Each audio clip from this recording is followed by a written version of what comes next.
I'd like to start off by saying that Christmas is my all-time favorite holiday. However, every year, I remember what happened to my family on Christmas of 2019. I was 12 years old at the time. That year we went to my cousin's house to celebrate Christmas. It was a very fun night, and we enjoyed each other's company. We decided to stay at my cousin's house for the night and leave early the next day. We settled down in the guest bedroom and soon fell asleep.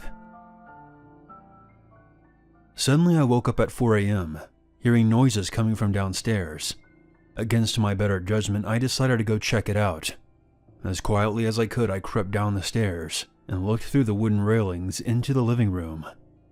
I saw a figure that appeared to be dressed as Santa, looking under the Christmas tree. I went back upstairs and woke up my dad. "Hey Dad, Santa came back. He's downstairs."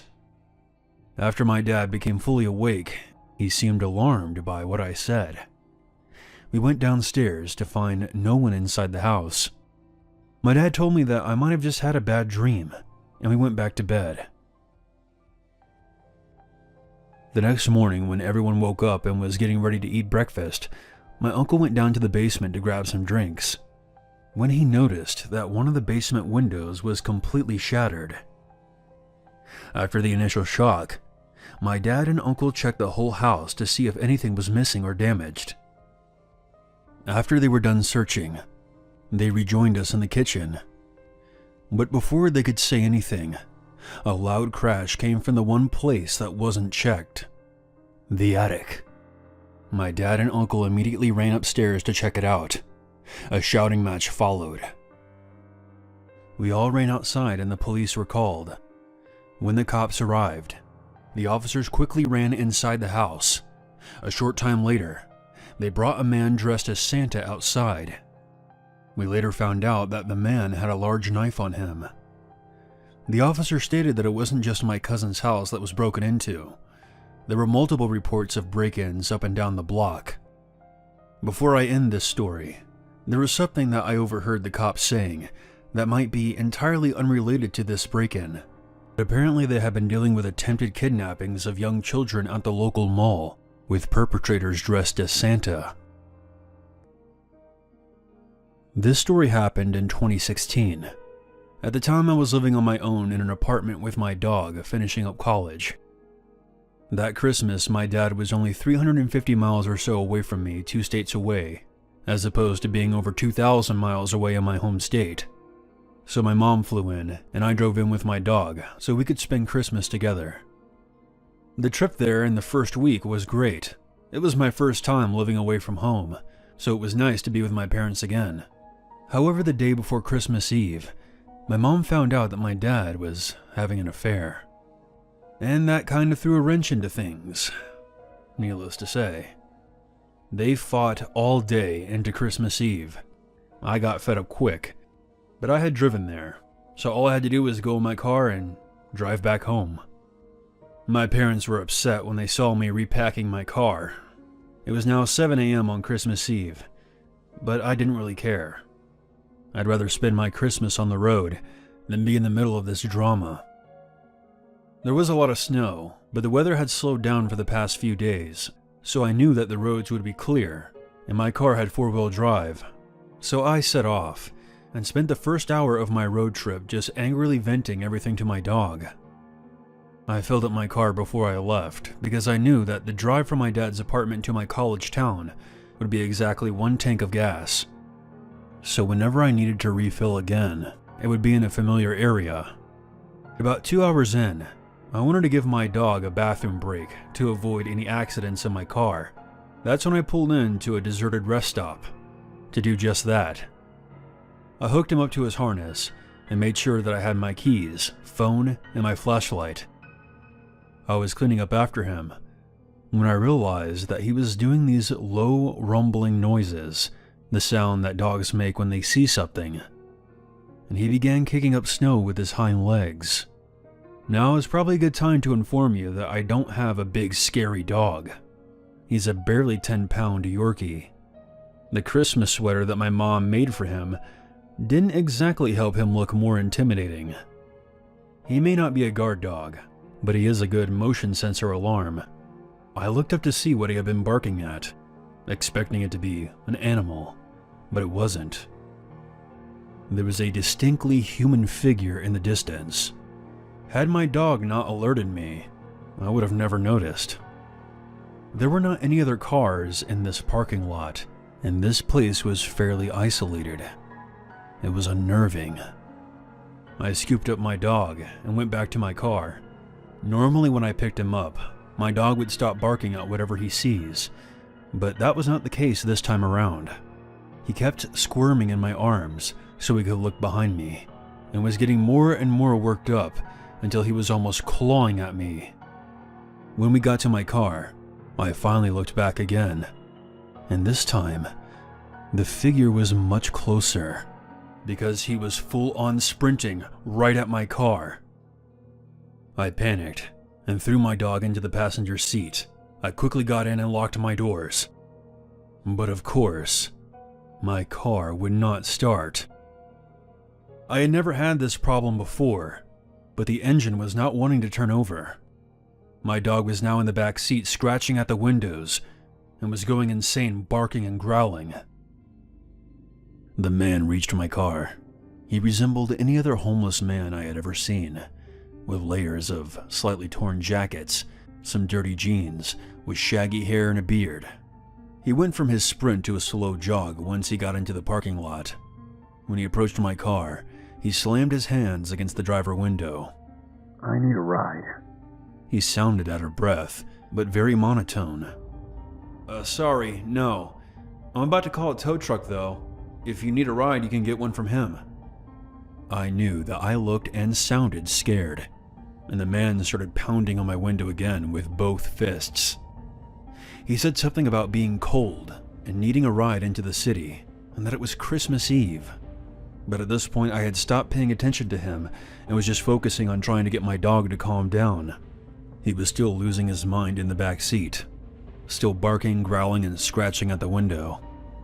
My dog has never before or since acted this way towards anybody. While he's not very fond of strangers or new people, he's always been the type to basically ignore strangers or any of their attempts to get his attention. So for him to be going crazy like this was a massive red flag for me. I held onto his harness to get him to relax, and I told the man that if he was cold, he could wait in the restroom for the tow truck to arrive. He motioned for me to roll down my window, and I shook my head no. I finally just put my hands over my dog's mouth, shushing him, and told the man that I couldn't help him. He looked angry, and then tried to open my door. Thankfully it wouldn't budge, but it made my dog squirm out of my hands and went full-on ballistic again. I pulled out my phone to dial 911, and the second he realized what I was doing, he stepped back from my car and rushed into the bathrooms. Him leaving made my dog instantly lay down and relax. I explained to the dispatch what was going on. The lady was very nice, and she sent a police officer to the rest stop and agreed to stay on the phone with me until he arrived. The man came out of the restrooms and back towards my car. I began to panic again, but when he came close enough, I assumed that he could still hear me on the phone with the dispatch, and that made him run off in the direction he had originally come from. It took 15 minutes for the officer to find me. When we talked, we agreed that it was super expensive to get a tow truck out here on Christmas Eve, so I ended up deciding to call my parents to tell them that my car had broken down. My dad had a big pickup truck and was able to borrow a trailer from his coworker. The officer allowed my dog to sit in his cruiser to warm up while he looked around and followed the man's footprints for a while, but ultimately the man had vanished. My parents arrived around 2 hours later, and the officer helped my dad load the car up onto the trailer. I didn't plan on telling my parents anything more than my car had just broken down, but the officer filled them in about what happened anyway. Both of my parents then felt awful about everything, and they decided not to fight anymore, or at least in front of me. My dad was able to fix my car, but I think the entire situation really scared both him and my mom, because they ended up trading my car in for a new one the day after Christmas. They told me to consider it a late Christmas gift and an early graduation present. and my mom insisted on driving home with me when the holidays were over, and flying out of my city instead. I never received any updates from the police if they ever saw or heard from that man again. Hopefully he's learned his lesson about harassing people at rest stops. On Christmas Eve in 1989, I was traveling through Mexico City in my boyfriend's car. He was driving and I was navigating. There were Christmas decorations up along the streets and most of the traffic was moving at a snail's pace, taking care not to hit the dense pockets of people walking up and down the street. We were in a hurry though, so my boyfriend turned off one of the main roads and we cut down a side street to avoid the congestion. We made a few more turns and suddenly stopped when we realized we didn't have a clue where we were. I opened the map while my boyfriend put the car in park and lit up a cigarette. I was tracing our route on the map to backtrack us when something struck our car hard on the front side right next to me. I caught a glimpse of a figure slam into our windshield and bounce forward off the car. I cried out in shock while my boyfriend stuffed his cigarette in the ashtray and stepped out of the car. This is where the experience became strange. I've never shared this before with anyone other than my closest friends and family who I trust. While my boyfriend was climbing out of the car, I saw the figure who struck us stand up awkwardly, holding his head and limp across the street. My boyfriend completely ignored him and bent down to look at the front of the car. I rolled down my window and called out, "Hey!" to the man as he limped away. My boyfriend, thinking I was yelling at him, called back to me, "Don't get out." I called back, "What? Why?" And my boyfriend stood back up and I noticed blood on his pants from where he had knelt down. "He's dead," my boyfriend said, and he rubbed his face. "What? No, he's not, he's..." I turned and started to point in the direction the man had limped away in, but he was gone. I got out of the car and stood up. I saw enough to understand what my boyfriend meant. The man we had struck had flipped off the windshield and caught his head in a storm drain. His neck was very clearly broken and he was bleeding heavily from 2 different compound fractures in his legs where he had struck our car with his bike. The bike itself was lying on its side by my feet, the front wheel bent sideways and the back wheel still spinning. I was in shock and kept jerking my head back and forth down the street the man had limped down on and the figure at my feet. It didn't make sense. They were wearing the exact same clothes. "How many people did we hit?" I asked my boyfriend. He looked at me like I had hit my head. "Only one," he replied. Then he started waving his arms to flag down a police car. I sat down on the sidewalk and stared at the ground, feeling like I was going to be sick. I wasn't crazy. I hadn't seen a ghost because I had seen the shadow of the man cast on the stone wall behind him as he stood up and limped away. But there he was. The exact same man who had stood up right there on the ground in front of our car. The police blocked off the area, examined the bike and our cracked windshield, and determined the guy had been speeding down the hill on his bike and struck us without applying the brakes. They asked me what I saw, and the best that I could do was stammer that it happened so fast. I thought we had hit 2 people. We got a ride from a family member to my boyfriend's house, but I was still in such a state of shock that I couldn't even touch the dinner that had been prepared for us.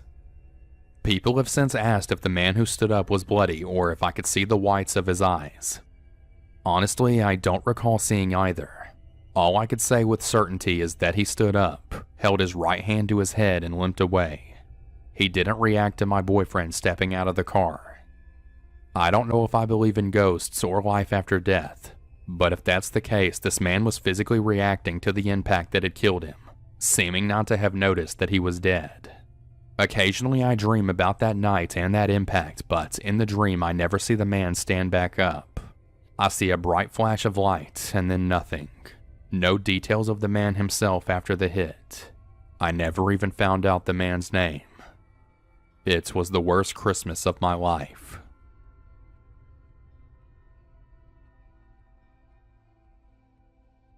My goal in writing this out isn't to have it shrugged off as just another entertaining online horror story. I sincerely want to know if this experience, or anything similar, has happened to anyone else. That may help me sleep better at night, knowing that it's not all just in my head. I'll admit that I suffer from PTSD. but this is so much different from anything else that I've ever experienced during one of my episodes.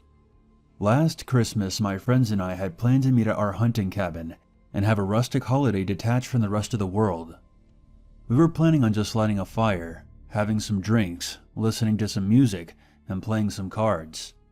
I arrived at the cabin first, just as the sun was starting to set. The cabin was set alone on the top of a rocky slope overlooking the highway, so I turned on all the lights so it could be seen from the road. I got the fire going and threw the beer into the icebox to chill. It had snowed the night before, so after I warmed up the cabin, I went outside and shoveled some openings by the driveway for the cars to park in. The entire time I was outside, I had that feeling that I wasn't alone. Not necessarily that I was being watched, but that someone else was on the property. I shook it off as paranoia. Unless they were here for the cabin, there was no reason to be this far up the hill. There was nothing else around except for trees and power lines. I went back inside and noticed a couple of missed calls on my cell phone. My friends had called me to tell me that they were on their way, and that they would be there within the hour. I got the food going in the oven, and brought in some more firewood. I had been sitting down for about half a minute, putting my feet up when I heard knocking at the window. It was a harsh rapping, clearly someone that was trying to get my attention. I paused and looked up. The noise hadn't come from the window around front. It came from the back window near the kitchen sink. It was the exact opposite direction that someone should be approaching from. That side of the cabin faced the woods. I stood up slowly and walked over to the window and peered out, half expecting to see one of my friends pranking me, but there was no one at the window. I peered out across the small area behind the cabin, and I couldn't see any movement. I walked over to the back door and opened it, shining a flashlight out into the misty gloom, and by the trees, I noticed an outline of a figure. I called out, "Hey!" and took 4 steps out into the snow when I stopped. The crunching of the snow beneath my feet was as loud as fireworks, and I glanced down at the tracks I made leading away from the front door. Then I slowly turned the flashlight beam over to the spot beneath the kitchen window. There was no tracks at all. For about 10 seconds I just stood there, looking back and forth between the trees and the window. I then turned around and marched back inside, slamming the door behind me. I set the flashlight down, furious with myself, convinced I was having another episode, sensing danger where there was none, being distracted by stray shadows and sounds. I sat back down in the chair by the fire as another rapping sound came from the front door. I heaved a sigh of relief, presuming that some of my friends had arrived. I stood up and opened the door. There was nothing. None of my friends were at the door. No cars parked in the yard. No footprints in the snow. I felt a cold sensation sink into the pit of my stomach that had nothing to do with the weather. Someone was out there, taunting me, distracting me maybe, keeping my attention away from the other side of the house. I was suddenly convinced that someone was trying to break in. I grabbed my sidearm from my bag and picked up the flashlight again, and I searched both bedrooms, the bathroom, and the small closet where the water heater was kept, clearing any place where anyone could be hiding, making sure all the windows were locked. As I moved back into the living room, I glanced out the side window and saw the shadow of an adult man, maybe 5'7", cast itself across the front lawn by the glow of the porch light. I had him now. I flung open the front door and pointed my weapon. But again, there was nothing. No figure, not a whisper of movement, and no footprints in the snow. I held my ground. I wasn't crazy. That hadn't been the shadow of a tree. It had been a person. Head, neck, shoulders, and torso. I knew it had been. I scanned the yard with my flashlight, going over every inch. No footprints except for my own. The back door then slammed behind me. It didn't shutter. It didn't swing shut. It slammed. I spun around and nearly fired off a shot. I then sprinted to the back door, flung it open, and aimed, only to be greeted by the single set of footprints I had made before. I shut both doors and locked them, shut off all the lights until the place was only illuminated by the fire. I put my gun in the filing cabinet, locked it, then dropped the key in a jar. I sat there by the firelight for another 25 minutes, listening to pounding noises from various windows from across the cabin, forcing myself to ignore them and remain calm. I didn't catch a glimpse of any other shadows from outside, but I wasn't really looking. I saw the headlights of my friend's car pull in. I stood up, turned all the lights back on, and greeted them at the door, as if nothing was wrong. For the rest of the night I drank with my friends, and kept a smile on my face, not giving any indication that anything was wrong. We decorated a mini tree and played cards and had fun. That night I slept on the couch and ignored the sound of footsteps walking across the roof. Now I would have dismissed all of this as just being in my head, and I wouldn't have taken the time to write it down and share it with you if it wasn't for what happened the next morning. I was making coffee, and my buddy came back inside after having a morning cigarette. His wife calls out to him from the bedroom and asked him if he saw anything. I asked what they were talking about, and he replied, "We heard the sounds of footsteps on the roof last night, but there were no footprints up there through the snow."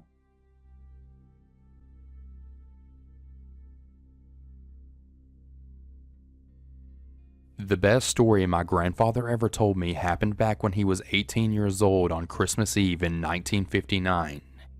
He was lying on his couch with a broken leg, which was perched on the arm of the couch, all wrapped up in a cast. He was listening to the radio and watching the snow fall outside as he used the poker to adjust the wood in the fire. It was about 8 p.m. and he was alone in the house. His family lived on a farm in the middle of nowhere in Kansas, and his father and brothers were across the property in the barn, roughly about a mile away. He doesn't recall where his mother was. He was reading something in the newspaper about President Eisenhower when there came a furious pounding at the door. An enraged voice screamed from the other side of the door that Owen, my great-grandfather, was going to die tonight. My grandfather didn't respond to this. Unable to move off the couch, he pulled the rug across the room until the shotgun which had been leaning against the fireplace was in reach, and he picked it up and cocked it, pointing it towards the front door. My grandfather says for the next 5 to 10 minutes the man continued screaming, circling the house and pounding on windows, screaming for Owen to come out. He was clearly drunk and out of his mind and wasn't leaving the house until someone opened up. My grandfather winced as the man banged on the window right above the couch, but he still didn't move or acknowledge him. Finally, the man returned to the front door and pounded on it until he kicked it in. My grandfather said that he felt the blast of cold air and the stench of tobacco and whiskey as the man stomped through the dark hallway and walked right into the living room.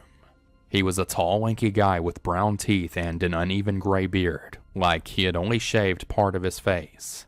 The guy's eyes were as big as hubcaps and he was barefoot, which was crazy as it was snowing outside. For about 10 seconds, the guy didn't even notice my grandfather, but was glancing around the room quickly, his eyes darting back and forth like a rat until his eyes fell upon the couch. He saw my grandfather, he saw the shotgun, and he froze like a deer in the headlights. My grandfather cocked the hammer back on one of the barrels. He had him dead to rights and the intruder knew it. My grandfather snapped. The man took a step back, looking more enraged than afraid. "Where's Owen?" he hissed. "Get out!" my grandfather yelled. The guy turned around, walked into the kitchen, and dug through the pantry until he found a pint of whiskey. He even turned around and looked back into the living room just to make sure the shotgun was still up. He threw back the whiskey, dropped the bottle in the sink, and walked out, calling back over his shoulder, "Tell Owen I said Merry Christmas." Once the guy was outside, my grandfather heard him knock over the pile of firewood by the steps. After another minute, he smelled smoke and realized the guy had set fire to the pile, likely intending to burn the house down. My grandfather hobbled over awkwardly, shotgun still up, barely able to hold it straight on his bad leg, and peered outside. The guy was gone, but there was so much snow around the fire and so much icy wind assaulting it that the fire was already nearly out. When Owen and the others got back and saw the charred marks on the front stairs, they asked what happened, and my grandfather told them everything. Owen flew into a rage, took the shotgun, and followed the guy's tracks out across the fields with a lantern. He didn't come back until Christmas morning when the family was all gathered in the kitchen for breakfast. Owen tossed the gun down and hissed that the fucking thing hadn't even been loaded. When my grandfather asked if he got him, Owen nodded and responded, "Oh yes." And that was it.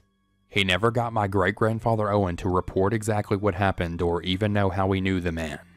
My grandfather said that he never saw the stranger ever again.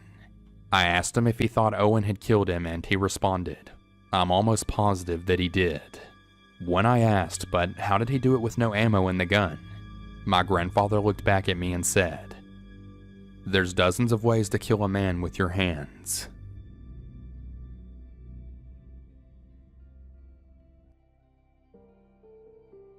This didn't happen to me, but a close friend of mine. To avoid any confusion, I will write the story from his perspective. This happened several years ago when I was about 14. My family planned a weekend getaway to visit my uncle in Maine. We would stay in a cabin because my uncle's house was too small to accommodate everyone. We arrived at the cabin on a Thursday night and planned on staying until Sunday. It was Christmas Eve when we got there. I'll give you a brief layout of the cabin. It was a small, single-story ranch-style house with 2 bedrooms, a kitchen, a dining room, an outdoor balcony, and 1 bathroom. We unpacked our belongings and settled in for the night. The next morning, we headed to my uncle's house and spent the entire day there. We helped prepare a Christmas dinner and had a small fire going outside. After a long day of celebration, we drove back to the cabin, extremely exhausted. I got washed up and ready for bed. However, once I exited the bathroom, I felt a dreadful sensation come over me, an uneasiness in the pit of my stomach. It felt as though something was in the cabin with us. As a side note, I'll mention that I'm a firm believer in the paranormal. I cautiously made my way towards the dining room. When I entered, I looked towards the back of the room where the window was. The moonlight outside had bled into the room, casting a dim glow. When my eyes adjusted, I then saw a dark figure standing in the corner. A pair of red eyes stared into my soul with malicious intent.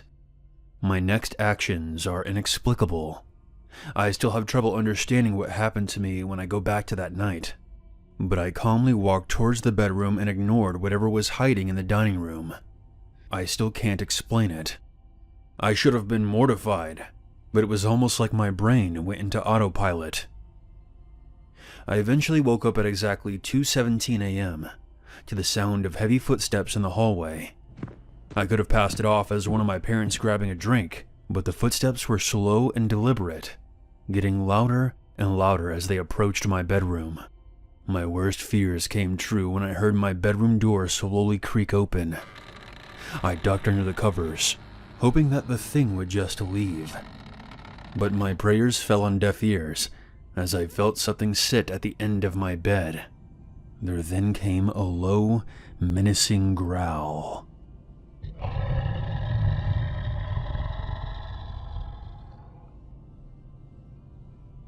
I quickly shot up like a firecracker had just gone off inside my pants. I caught a brief glimpse of a black silhouette with piercing red eyes sitting at the edge of my bed. I then bolted out of the door, screaming for my parents. After calming me down, they asked what the commotion was all about. I told them about the thing that I saw in my bedroom, but of course, there was nothing there now. I was baffled because I knew exactly what I saw. I'm not crazy.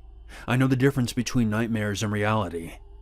It's hard to explain the kind of fear you experience when you see something with your own 2 eyes that you know should not be there. My parents did the obligatory lecturing about having a nightmare and brushing off any possibility of a paranormal event. We continued our stay until Sunday and left for home. To this day, I have no idea what I saw in the cabin that night, and I will not be returning to find out.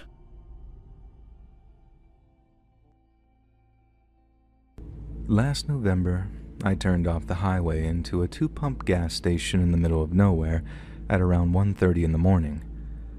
I guess I was kinda zonked from how tired I was because as I drove my car up to the pump, everything seemed as normal as could be. My eyes were locked on the pump display as I filled my car up, trying my best to not go a penny over $30, so it was only when I walked over to the kiosk to pay that I noticed something was off. The first thing that got my attention was how there was no one manning this kiosk. At first, I just waited, thinking the employee was just taking a quick bathroom break or something of that nature. But then as I started to look around, I realized the driver of the car at the pump in front of me was nowhere to be seen either. They weren't in their car, and they weren't inside the convenience store.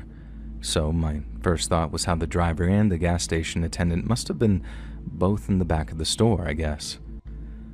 I got this momentary chill, thinking I might have interrupted a robbery or something, and I was suddenly very hesitant to knock on the glass or call for service. I remember turning to check out the car parked in front of me and thinking, if it's a Honda, then I'm getting out of here. But it looked to me like it was a 2011 3 Series. Now, if you don't know cars, Hondas are easy to steal. BMWs, on the other hand, not so much. And while that didn't completely preclude the possibility that there was a robbery in progress, it reassured me enough that I started knocking on the glass and asking if there was anyone there. I knocked once, and then twice, and then after the third time, I knocked on the glass in as many minutes, and it hit me that something highly unusual was clearly going on. My first thought was to try the door to the convenience store. I'm pretty sure it was supposed to be locked, but when I pushed, the door swung right open for me. I walked up to the counter, calling out, "Hello?" the whole time. And then thinking there might have been some kind of medical emergency, I jumped the counter and took a look around the back of the store. There was a bathroom and a storage room and a small office, but all three were unlocked and empty. Then and only then did I realize that the entire gas station was completely deserted. I checked around the back just to be sure, but I figured that there'd be no one there. And then once I was 100% sure something seriously weird was going on, I pulled out my phone and got ready to dial 911. I wasn't still 100% sure what to do, so I called out hello again, but much louder. And when that got no response, I called the cops.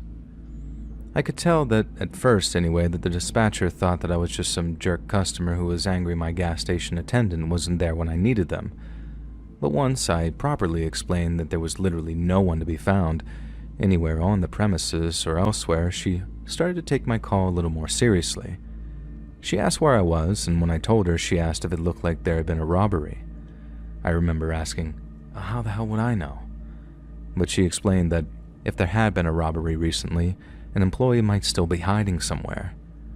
And I felt this sort of twinge of frustration because, like I said, I'd looked probably everywhere except the dumpster around the side of the gas station. And as I'm walking back from checking out the highway for signs of life, I just so happened to be passing it as the thought to open it popped into my head. I wanted to be able to say to the dispatcher, "There, I even checked the station's dumpster. There's definitely nobody here, ma'am." But when I opened the dumpster, there they were. I only caught a glimpse of what was inside before I dropped the lid of that dumpster and backed off like the thing was radioactive. But a glimpse was enough for me. There were 2 bodies in there, all bent out of shape with dark stains all over their clothes, and one of them was almost certainly wearing a gas station uniform. I remember saying something like, "Oh, Jesus, oh my God," pacing away from the dumpster in a state of total shock, with the dispatcher in my ear. Sir, tell me what's going on, sir." And I told her, "They're in the dumpster. Jesus fucking Christ, they're in the goddamn dumpster." The cops arrived in about 10 to 15 minutes, and by then I'd run off near to the highway to puke up all the contents of my stomach. And I'd remembered that thing about preserving the integrity of crime scenes, so in a wild panic, I'd actually puked as I was running, then had to hold puke in my mouth for a few seconds before I puked even more out near the highway. And after that, I just walked back and forth hitting my vape until I saw a cop car heading towards me down the highway, and then after talking to one of the officers for a few minutes, he told me I was free to leave. I looked the whole thing up online the first chance that I got later, but although I found a bunch of stories about a member of the public, yours truly, finding some bodies at a gas station, there was nothing that explained how or why those 2 people had been killed. And ever since, I've always been extra careful while driving at night, both in the sense that I keep a very close eye on my fuel gauge and try to avoid any nocturnal pit stops, but also If a gas station looks a little too quiet, I'll avoid it altogether and just head to the next one.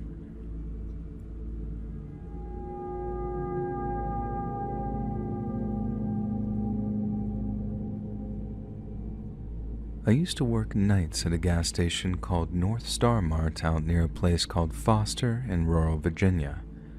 I used to drive up from Gloucester, get there at around 10 p.m., and then work all through the night until 6 a.m. when my boss, a dude named Judd, came over to relieve me. Judd lived right next door to the gas station in a big old house that he claimed that he built himself. There was no way that he built that whole thing on his own, but he was far too nice for me to call him out on it, so I just let it be. He was a great boss, too. I mean that from the bottom of my heart.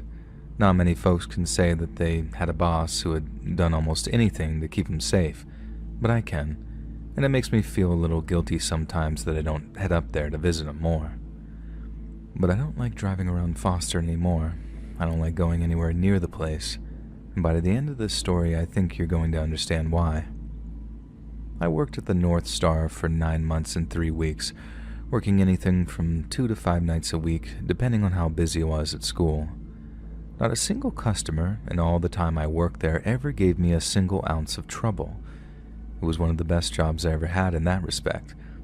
It was always a little busier on weekends, but during weeknights, I'd sometimes serve only 2 or 3 customers a night and spend the rest of my time watching movies on my iPod, back when that was like a revolutionary thing to do. Judd was really chill like that. He didn't give me a bunch of cleaning tasks, and he didn't give me any busy work at all, actually. And he only ever had one rule. If anyone ever showed up late at night, acting weird in any way, I was to call him right away.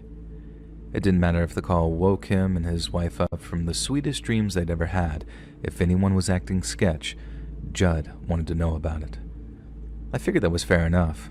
The gas station was Judd's whole life. It was his retirement plan, so if it went up in flames, well, you see where I'm going with this.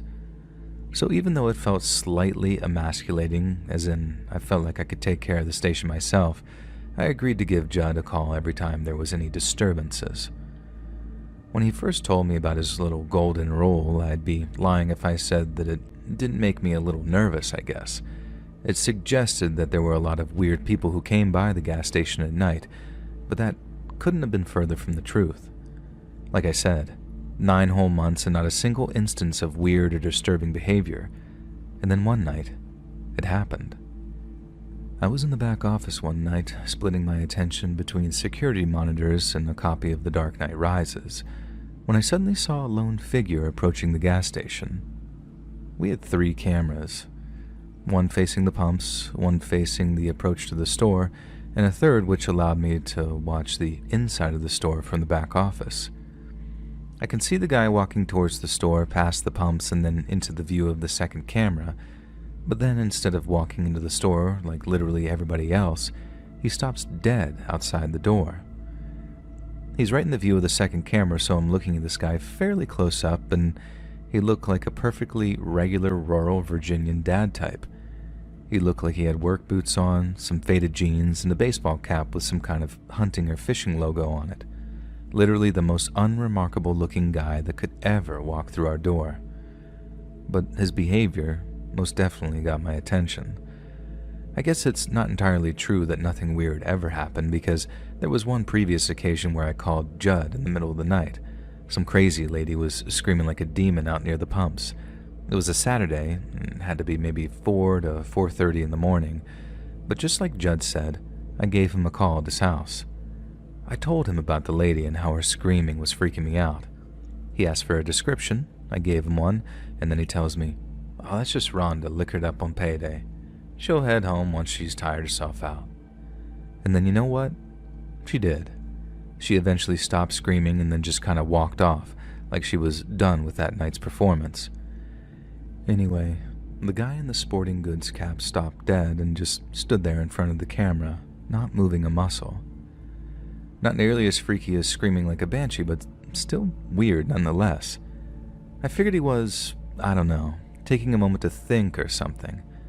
But then, as I'm watching him, his head starts slowly moving, turning his neck until he's staring into the camera lens. I know it was just an illusion, but it felt like he was staring directly at me, and that was easily one of the most unnerving sensations I've ever experienced. Once the guy's behavior reached a concerning level of weird, I grabbed the phone and called Judd. I didn't even feel emasculated doing it either. Whatever that guy's problem was, it wasn't meth. It was something way scarier than that. Judd picked up the phone, then once again he asked me to describe the person acting weird. I started describing the guy, and then the next thing, Judd slams the phone down. I look back at the screen and the guy's disappeared from view, but he's not in the store either, so I'm thinking, where the hell's he gone? But at the same time, I'm also thinking, why did Judd just slam that phone down on me? He told me to call him if something weird started to happen, and the first time he sounded sleepy but pretty calm, so I was wondering what was so different about that time, when I suddenly see him on the monitors. Judd was running towards the gas station in nothing but his boxer shorts and a wife beater, and he was carrying a shotgun in his hands. He burst into the store and asked me where he is. Then when I say the guy just disappeared, and that I think he just walked off, Judd runs past me into the office to check the monitors. I'm freaking out too, because what the hell is he carrying that shotgun for? But no matter how many times I asked him what's going on, he kept silencing me and telling me that I needed to concentrate as he ran back to the security footage to get a look at the guy's face. I watched him, rewinding the footage until he finally found what he was looking for, and when he did, I watched Judd turn completely pale. Whoever it was, Judd was terrified of him. So terrified that he felt the need to come running over with a shotgun to protect me, and then that scared the hell out of me too. Judd sent me home that night after calling the cops, and the next day, he called to say that he'd understand if I didn't want to come back to work. I asked just one time if he could tell me who the man was, and Judd paused and then repeated the part about understanding if I didn't want to come back. I thanked him for the job, wished him luck, and then just hung up.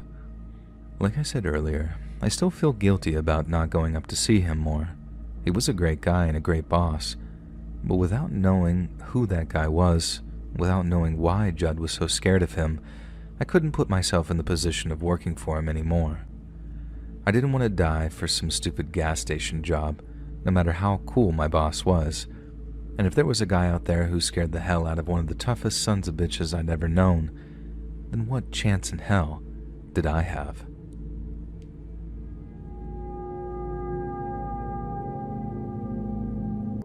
My mom used to work the night shift at a gas station in the early 90s. This is one of those mom and pop gas stations, so typically there was only about one person working the station at a time. During the night of the story, my mom's schedule had overlapped with one of her coworkers for 2 hours because there had apparently been an armed robbery in the same area the night before. So the owner was a bit concerned about being the next target of the robbers. After about 2 hours, my mom's coworker leaves. About a half hour later, there was a goth girl that comes into the station and buys a pack of cigarettes. The girl is fidgety but polite. My mom tells the girl to have a good night, then begins to clean the hot dog case.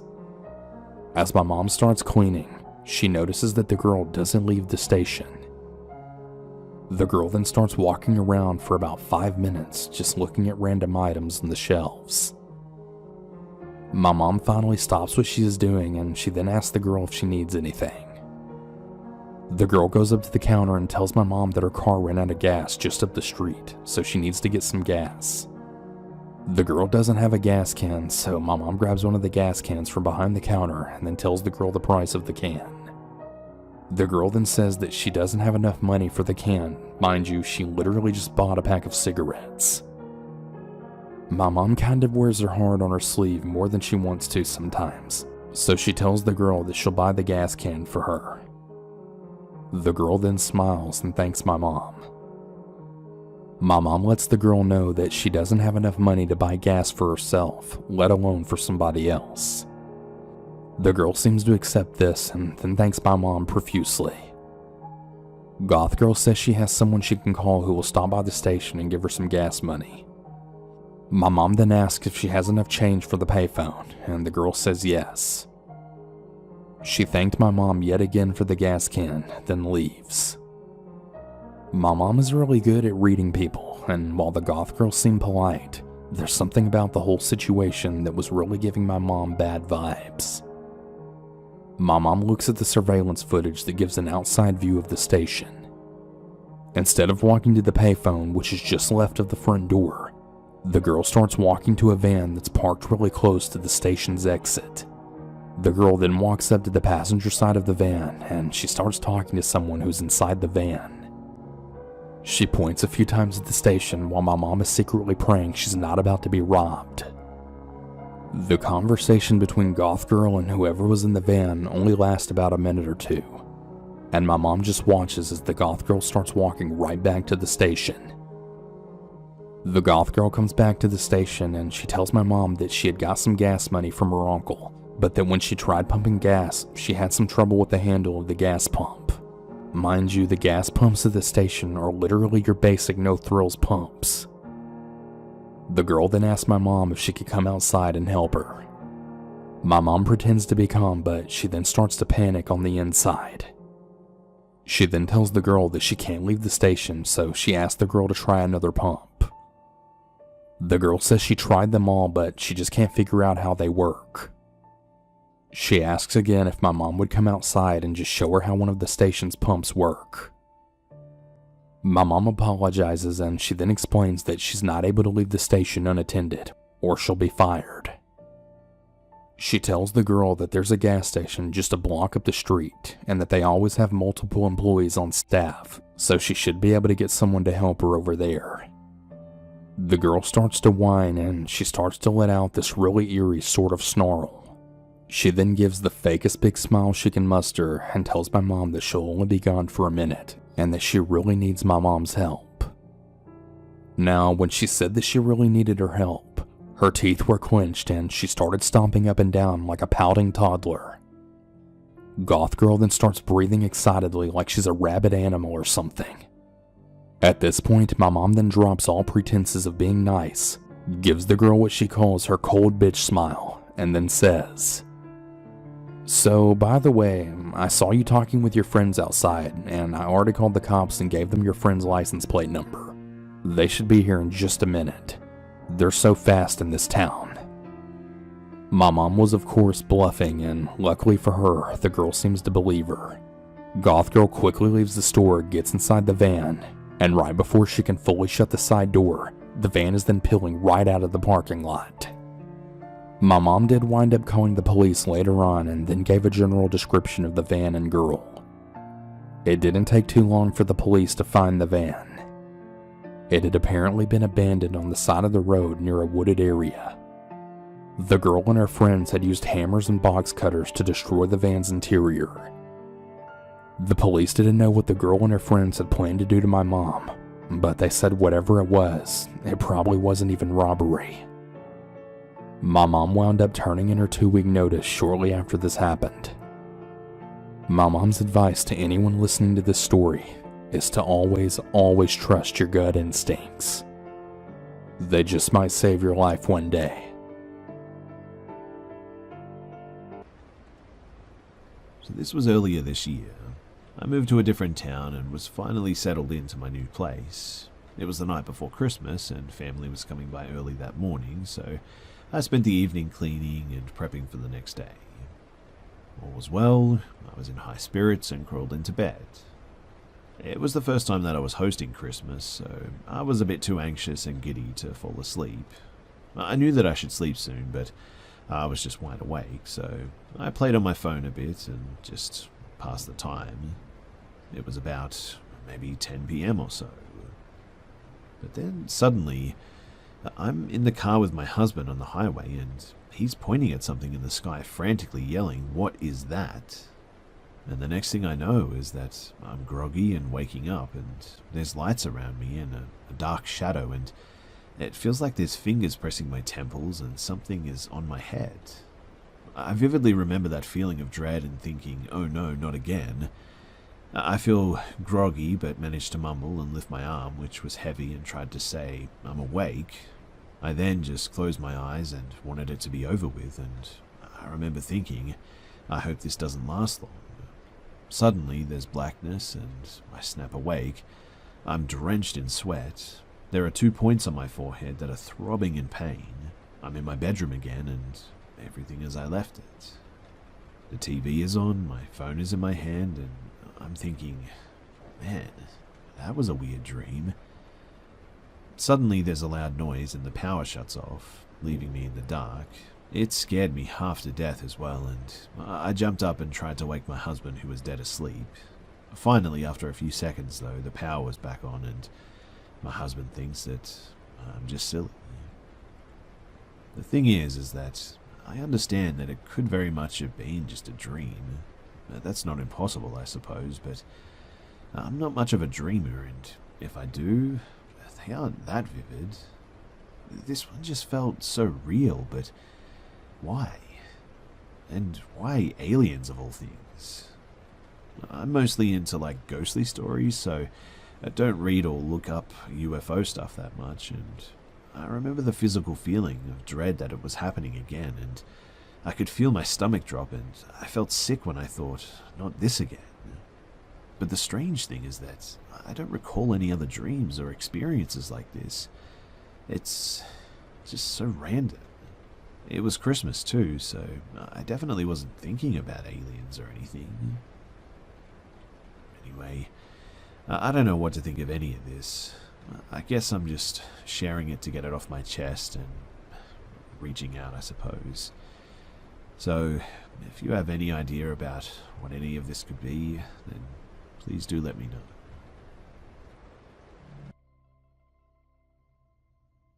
A while ago, I got a job at a small hospital just out of town. I was excited as it was my first job I had been offered since my graduation. It was just casual work, but I was still ecstatic at the chance to work there, as the money was great, and it was the place I did my training at. Most of the time, I would do 12-hour shifts from 7 a.m. to 7 p.m. Sometimes I would work the late shift from 3 to 11.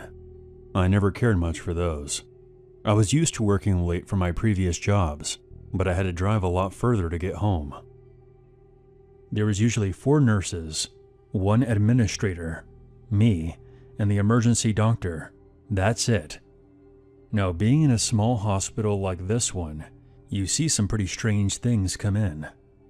Some people can't make it into the city, so we've had the emergency helicopter have to drop in every now and again. I've seen some pretty horrific things, like whole families dying from accidents on curved country roads. I've even had people bring in animals in desperation, as there was no veterinarian nearby that was open. This one particular night, around 10 p.m., I was sitting and talking with one of my nurses about a patient's chart, but I was mostly just wasting time until I got off at 11. The hospital was very quiet. I had only checked in 6 patients up to that point. I then heard a strange noise by the entrance. I then saw a man making his way toward us.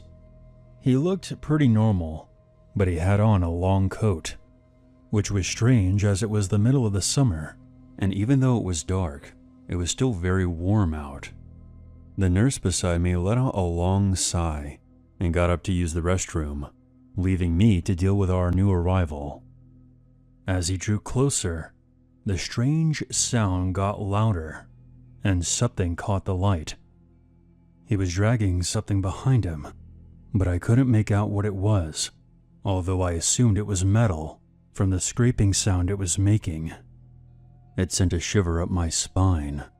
He stopped at the desk, and I could see his eyes were wide, his pupils big.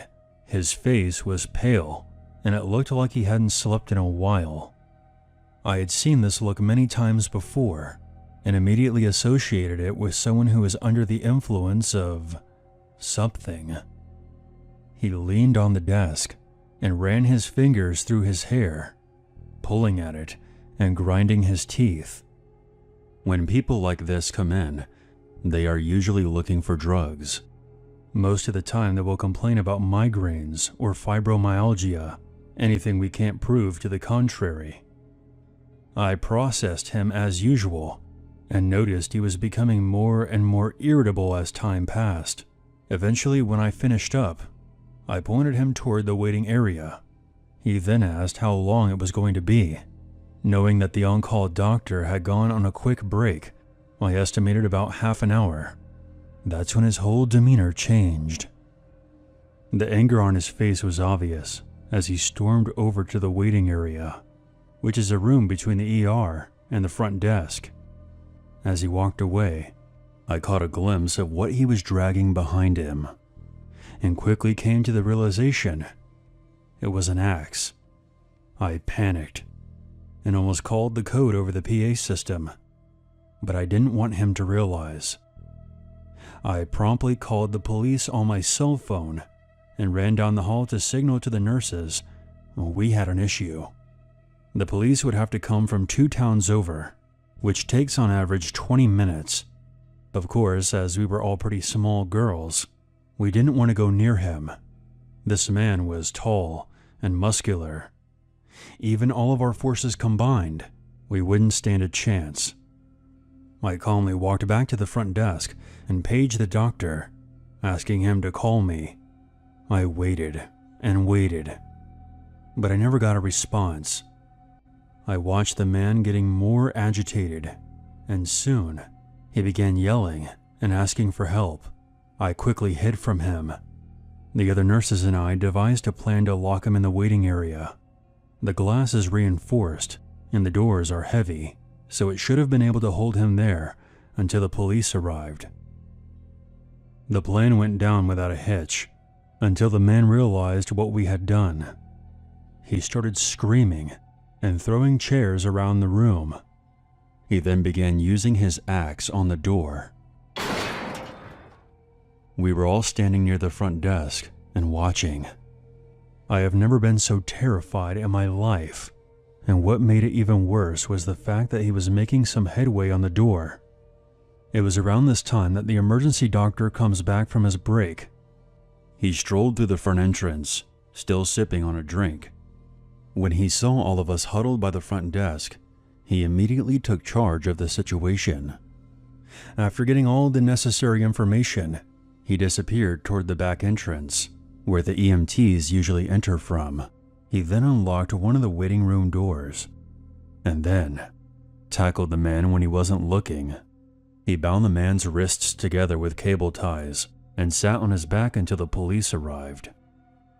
I was so grateful for having a young, physically fit doctor with us on that night. I bought him coffee every time our schedules crossed as a thank you, but I don't think that'll ever be enough. As this was the second incident I experienced while working the 3 to 11, I decided to never work late shifts again. I'm now on a Monday to Friday 9 to 5 schedule, and I feel much safer now. Last August, I was hospitalized in the voluntary psychiatric ward at the local hospital due to some major anxiety and depression issues I was having. It was unfortunately my second hospitalization, and this time I would have to have a roommate. No one knows why, but for some reason when the psychiatric unit was built, they decided to put in double rooms. Because of this, they would often have high-functioning patients share rooms. Since I was here about a month ago, when I showed up, the nurses all remembered me. Stays in the psychiatric unit average about 1 to 2 weeks. Because it's the voluntary unit, there's no actively psychotic or violent people here, usually. My roommate, Jane, seemed nice enough. She was an unassuming, petite woman. One thing she really enjoyed doing was sitting at her desk and work on crossword puzzles. In fact, that was the only thing she ever seemed to be doing. In the rooms, each patient gets a desk and a dresser, which are right next to each other. I was admitted to the hospital around 6 p.m. By 9:30, I had taken my medication and was doing some meditation before going to sleep. I was looking at this beautiful picture of a tree and fence that was mounted to the wall and focusing on it while slowing my breathing. That's when I saw that there was writing on it. I hadn't noticed it earlier. It was in pencil and was put into the picture with enough force to indent it. The writing said, "They are all liars. Liars. There were some other things I couldn't quite decipher. It creeped me out a bit, but I figure it had to have been the previous patient, so I went to the nurse's station to let them know. If you've ever been to a psychiatric ward, you'll know that most of the time, it's terribly boring. I spent most days walking around the unit. Some patients would actually count their laps. Apparently 30 laps equaled a mile. I also spent some time in the art room painting with a group. I began to notice that Jane never went to any of the groups. In fact, she never left the room. Then I realized that I had never seen her leaving the desk. Each time I came into our room, she would be sitting there, working on a crossword. I figured that's how she dealt with the boredom of this place. I tried to make small talk with her when I came in and out. I then realized something odd. The crossword puzzle she was working on never changed. It was the same exact one, with no progress being made. I would compare it to that scene from The Shining, where Mrs. Torrance discovers that all Jack had been writing for his screenplay was, "All work and no play makes Jack a dull boy." It's quite a chilling way to discover that someone has gone off the deep end. The second night I came back in around 10:30 to go to sleep. She was still sitting at the desk, working on that same crossword puzzle with the lights on. I shrugged at it, because by this point she was no longer responding to me saying hello, or asking if she was going to join the group. It was possible that she could have been having a reaction to some medication, or just didn't feel like talking. So I turned off all my lights and pulled my privacy curtain closed. The medication I was on at the time basically knocked me out, so I was able to fall asleep pretty quickly. Around 2 a.m., I woke up to one of the medical assistants asking my roommate if she thought it was time to go to bed or turn off her light so that her roommate, referring to me, could sleep. She didn't really respond to the person and didn't turn off the light. I ended up just rolling back over and going to sleep. At some point she had turned off the light and gone to bed, because I woke up sometime later in complete darkness. I was confused. The medications I was taking would usually make me sleep for 12 hours straight. I then realized I could hear someone talking. It was Jane. She kept repeating, "Jesse, help me. Jesse, help me." I responded with, "Jane, are you okay?" She didn't reply to me, but she kept saying it over and over again, so I thought she may have been talking in her sleep. Eventually I dozed off again, only to wake up again at some point later. She was saying the same thing, only louder this time. I knew that she wasn't talking in her sleep this time. I tried to get her to respond to me, but she never acknowledged that I was even there. She just kept raising her voice. "Jesse, help me. I need help, Jesse." I got up and went to go get the night nurse, whose name was Jessie. I told her that my roommate was calling for her. By the time we got back into the room, Jane was hysterical. She was crying out for Jessie and trying to get out of bed. Jessie did her best to calm her down, and I was rattled. But I was given another sedation, and I ended up going back to sleep. When I woke up the next morning, Jane wasn't in the room, and a table that had once been near her bed was now in front of the bathroom curtain. There were no doors because of self-harm risks. I went to use the bathroom, and there was an entire roll of toilet paper in the toilet bowl. Again, I went to go get a nurse, because I didn't want to be the one responsible for flooding the bathroom. I had already flooded a private bathroom by accident during my first stay. When I went out onto the floor, I realized two things.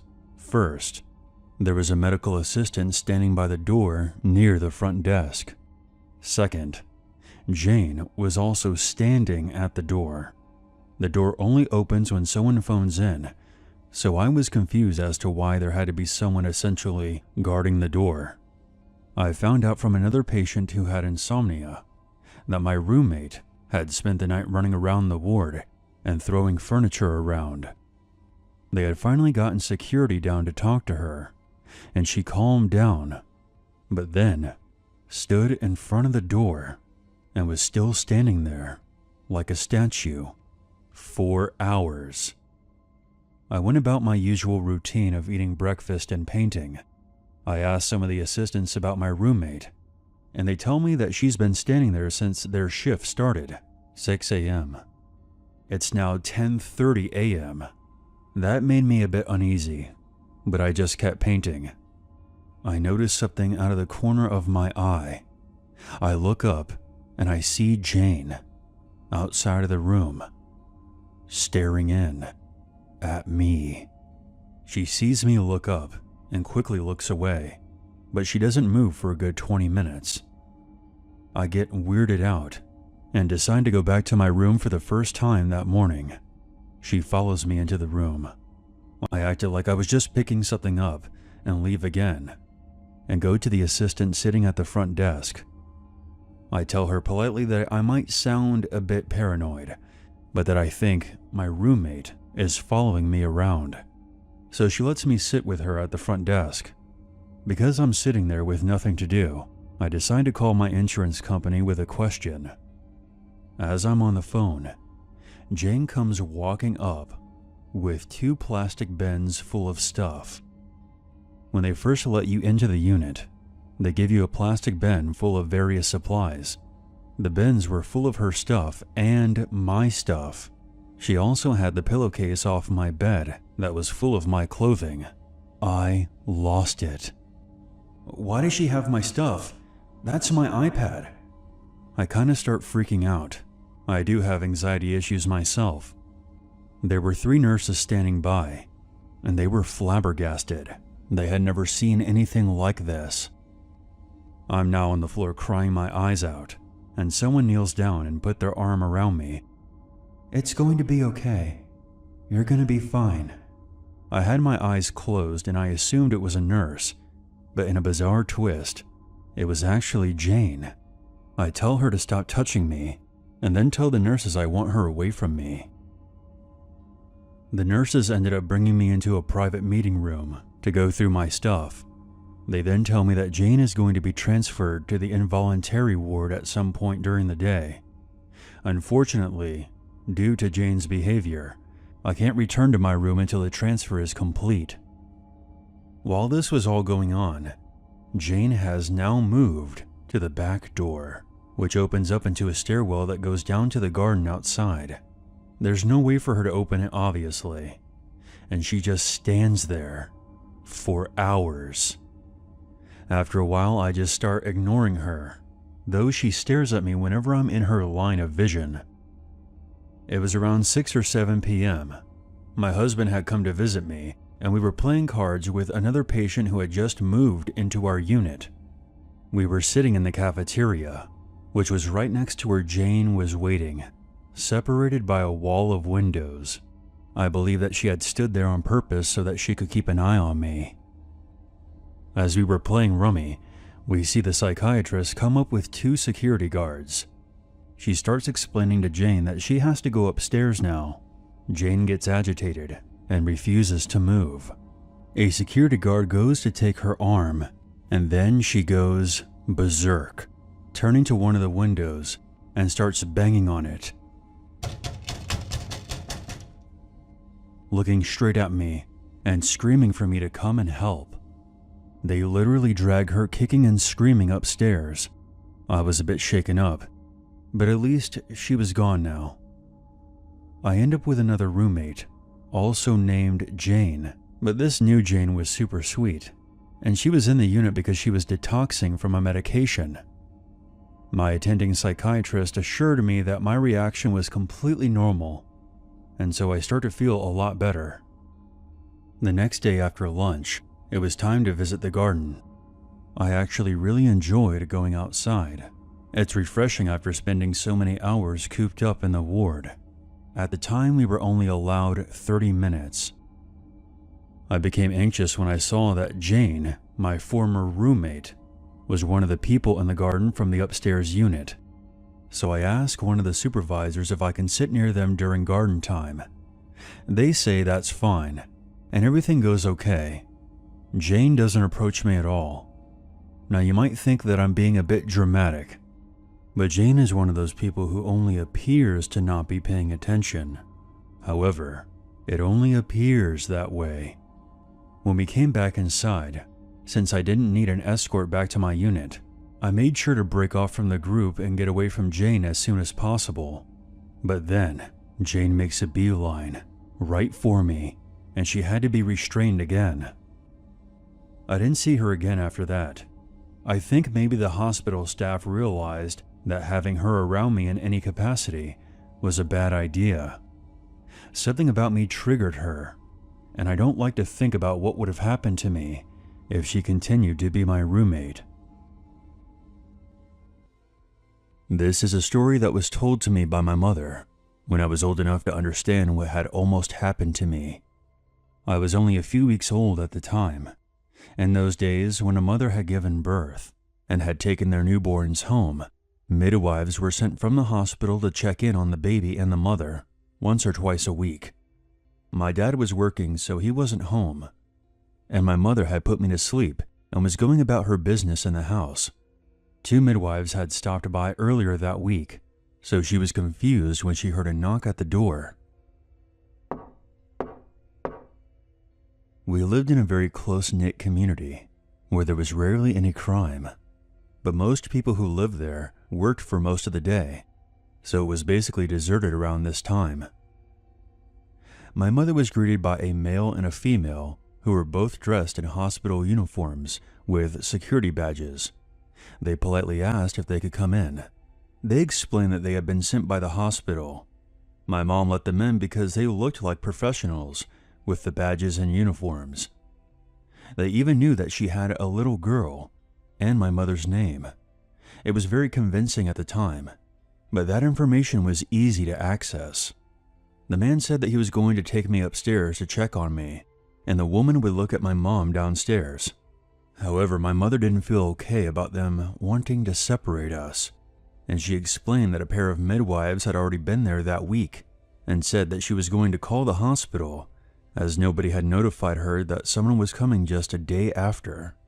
She also warned them that her husband, my father, was on his way home from work and wouldn't be happy about this unscheduled visit. At this point, the two got very defensive and said that they would leave after being really pushy with my mother to separate the two of us. After the back and forth, she finally got them to leave. They quickly changed their behavior to a more calm demeanor and said not to worry and that it must have been a mistake. What was even stranger, though, was that when my mom opened the door for them to leave, there was another person waiting in a car outside who still had the engine running.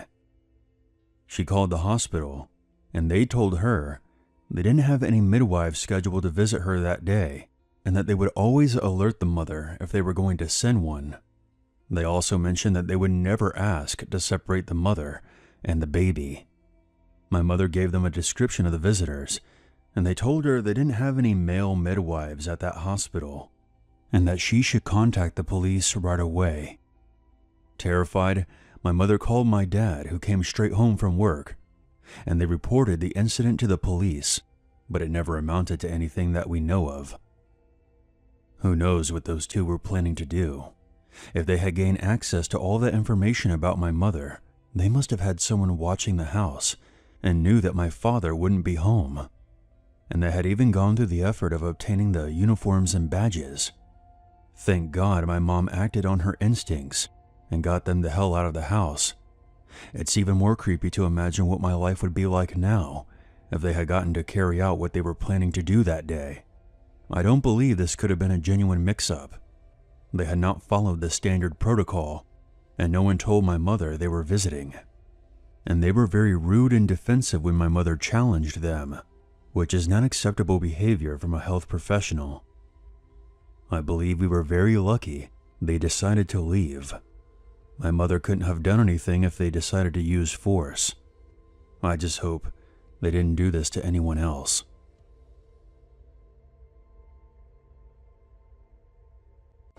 In autumn of 1995, when I was 5 years old, my parents moved us from suburban Dublin to a small town in a neighbouring county. Nowadays, that area would almost be considered suburban, but back then, it was the middle of nowhere, right before Ireland's economy started to really boom too. They bought a house that was about 2 kilometres from the village in a field surrounded on all sides by farmland, with a little cowshed directly touching the edge of our land. It had a long driveway up to the house, 3-bedroom 1900s dormer bungalow. And as a suburban kid, I hated the place as soon as we moved there. My parents were into their late 20s, early 30s at that time. They both had grown up in the city and wanted to experience country life, so it was an opportunity to do a renovation. And when we moved into the place, it was rancid. Nobody had lived in this house for decades, and I remember the water running yellow from the taps and the kitchen being non-existent when we moved in, and the heating wasn't installed yet. On our first Saturday there, I remember we watched what I think was GoldenEye. Could have been a trailer for it that I remember. I was only like 5, so it's a little bit fuzzy. We watched it though beside an electric heater with duvets around a tiny TV. What I'm trying to say is that it was bleak at first. As it moved into winter though, my parents were renovating room by room, and I experienced my first memorable snowstorm. Our electricity went out at one point, and I do remember my mum trying to keep me chill while she lit candles and stuff. And over time, things did eventually get better, and they renovated the upstairs room first. But when you walked up the stairs, there was one big room that we all put our beds into that connected to an attic space, which I remember helping my dad put rat traps in and that sticky bug tape onto. Anyway, over time they renovated all the rooms in the house, and it turned out really nice in the end. It was very 90s, with loads of bright colours and a country kitchen and all that. But my mother was really depressed there, and this was a time before the internet took off, and in Ireland at that time, once you left the cities, you only had like 3 channels, and they were all Irish, which in 1995 was not a good thing. She just felt isolated, I guess, and I remember a few times she let me take the day off school and stay home even. I think that she did this because she was lonely though. Anyway, in August of 1996, they gave up and moved us back to the city. They bought a really nice brand new home right before house prices skyrocketed, and I even got to rejoin the class that I had spent a couple of months with in 1995. In 2011, when I was 21, my dad and I went for a drive together and decided to drive back to that town. And he started telling me stories about that house, and suddenly a bunch of experience that I'd had suddenly made a lot of sense. So, remember that big room upstairs? My whole life, I've had this sort of reoccurring dream where I'm lying in bed, my parents are downstairs with my family over, and as I close my eyes, I can see shadows moving in front of me between the hanging lights and the bed, as if someone is sort of walking back and forth in front of me. And I've had that dream maybe 20 times, I would guess. My dad told me that one of the major reasons they left was because they felt the place was actually haunted, apparently. This was obviously news to me, but my mum was already depressed being alone there while he commuted into the city every day. But that she also had experiences that made it very difficult for her to be alone by herself. But both of them had also experienced the shadows and the lights, apparently, and he told me that once she was brushing her teeth in the downstairs bathroom and sort of felt a cold sensation, and then the back of her robe was pulled so hard that she dropped her toothbrush. But the bit that really freaked her out, apparently, was me talking to myself. My sister had been freaked out by this too. One night, and I remember this clear as day as well, my parents had friends over and I was playing in my bedroom, now downstairs, and I had an 80s arcade machine in my room that my dad had gotten somewhere. You didn't need to put change into it to make it work, but I remember very clearly that I was with a girl who wanted to know how it worked and stuff. And something happened, and she convinced me to get some change and try to force it in. I went to my mum and lied and told her that I needed £1 for the charity box school that they had given me. She gave it to me, and me and the girl tried to slot it in. My mum came in at one point, and she was really mad at me, because obviously I'd lied to her.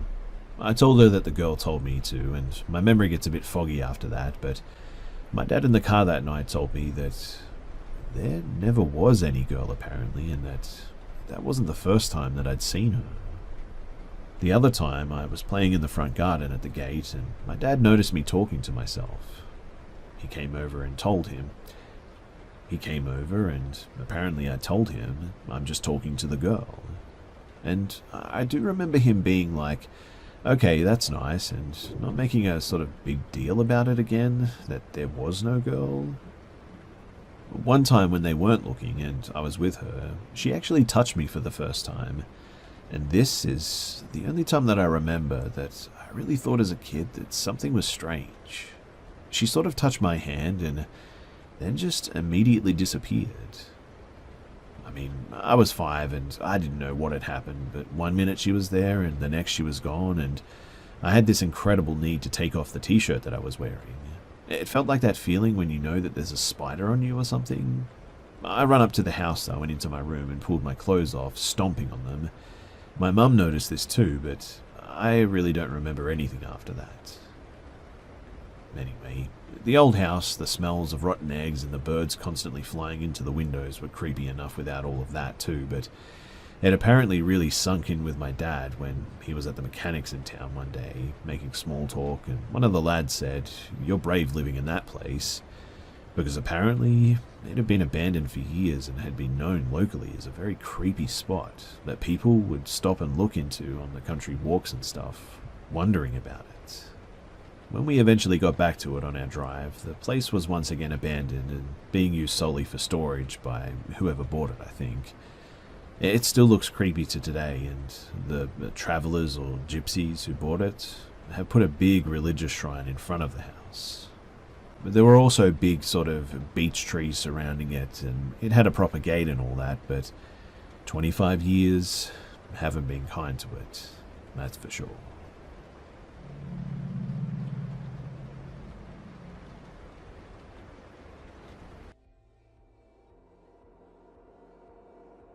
I'm a police officer who works in a major city in Australia. I'd rather not say which one. This whole experience started this past Monday, when I was working my station's front desk. Our command is in a pretty rough area, so even around lunchtime on a weekday, the place is packed. Most of the people in the lobby were there to report on bail, and that demographic tends to look how you would imagine. But there was one woman who stood out among the rest. It wasn't just her lack of face tattoos, it was because she appeared to be very nervous. When it got to her turn, the first thing she said was, "I might need to talk to a detective." That's usually a pretty good icebreaker in this profession, and my notebook was out right away. I explained that she could talk to me first, and that I would see what I could do. Cops over here are a bit less jumpy about people pulling black objects out of their bags than they are in the States. Let's not get political, I'm just stating facts. However, I was still surprised when the woman pulled out a VHS tape from her bag and slid it underneath the glass. It took a few minutes for me to get the full story out of her, because she seemed to go back and forth between being utterly horrified, then embarrassed, and kept apologizing for wasting police resources on what she said was probably nothing. Basically, she told me that a couple of months ago, she had been jogging around her area when she passed a whole bunch of furniture and personal items sitting by the sidewalk outside of a house. Judging by how much stuff there was, she assumed it was actually there waiting for a disposal company, and she decided to pick through it and saw a box with a VCR in it. She came back later in her car and took it home. She was going to check to see if it worked and try to flip it on eBay. It ended up sitting on her shelf for 2 months before she finally got around to testing it out. She bought a random tape from a thrift store, but when she tried to insert it, she discovered there was already a tape left inside. I thought it was stupid that she would run out and buy a tape without at least checking the VCR first. I took her into one of the interrogation rooms and had a staff member wheel in one of the TV carts. Some of our training videos for new recruits haven't been updated since the 1980s, and we still showed them on VHS. So we sat down and watched what was on the tape. It was labeled SEC Camera Club. It began with a woman tied to a chair inside of a room. The camera's POV walked around her before coming uncomfortably close to the woman's face. You could hear the camera operator panting heavily throughout the film. Soon, the tied-up woman began begging for her life. The woman who was sitting next to me in the interrogation room, whose name was Jennifer, asked if she could step out into the hall before the next part. I granted her request. What was depicted next still makes me feel sick just thinking about it. There's a chance it could have been fake, but by the way it was shot, and the terrified look on the tied-up woman's face, it seemed real to me in the moment. The cameraman pulled out a knife, and you can guess what happened next. The screams I heard on that tape still haunt me. I was shocked. I must have looked like an idiot because I had no idea what to tell her when I came back out into the hallway. In the end, I wheeled the TV into my sergeant's office, and he basically laughed in my face and said that this was all fake. He had been a cop for 13 years and had been to dozens of stabbings, and there was never that much blood. The cranky bastard then got pissed off at me that I had spent so much time watching a horror film when the lobby was still full of people. Even before the pandemic, the sergeant didn't like too many customers waiting around the station. I relayed what my sergeant told me to Jennifer. She was both relieved and embarrassed. I tried to give her the tape back, but she recoiled and told me to chuck it out for her. She didn't want it. I've been doing some independent research on what could have been on the tape. The only thing I can compare it to is a 1978 horror film called Faces of Death.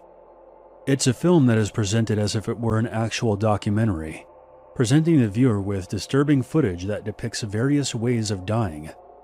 The film is tame by today's standards, but was very shocking for its time because of the realistic nature of its presentation. Fair warning, if you love animals, do not look up that film. Now, to be clear, it wasn't a scene from Faces of Death, but I'm wondering if it's something from a similar production.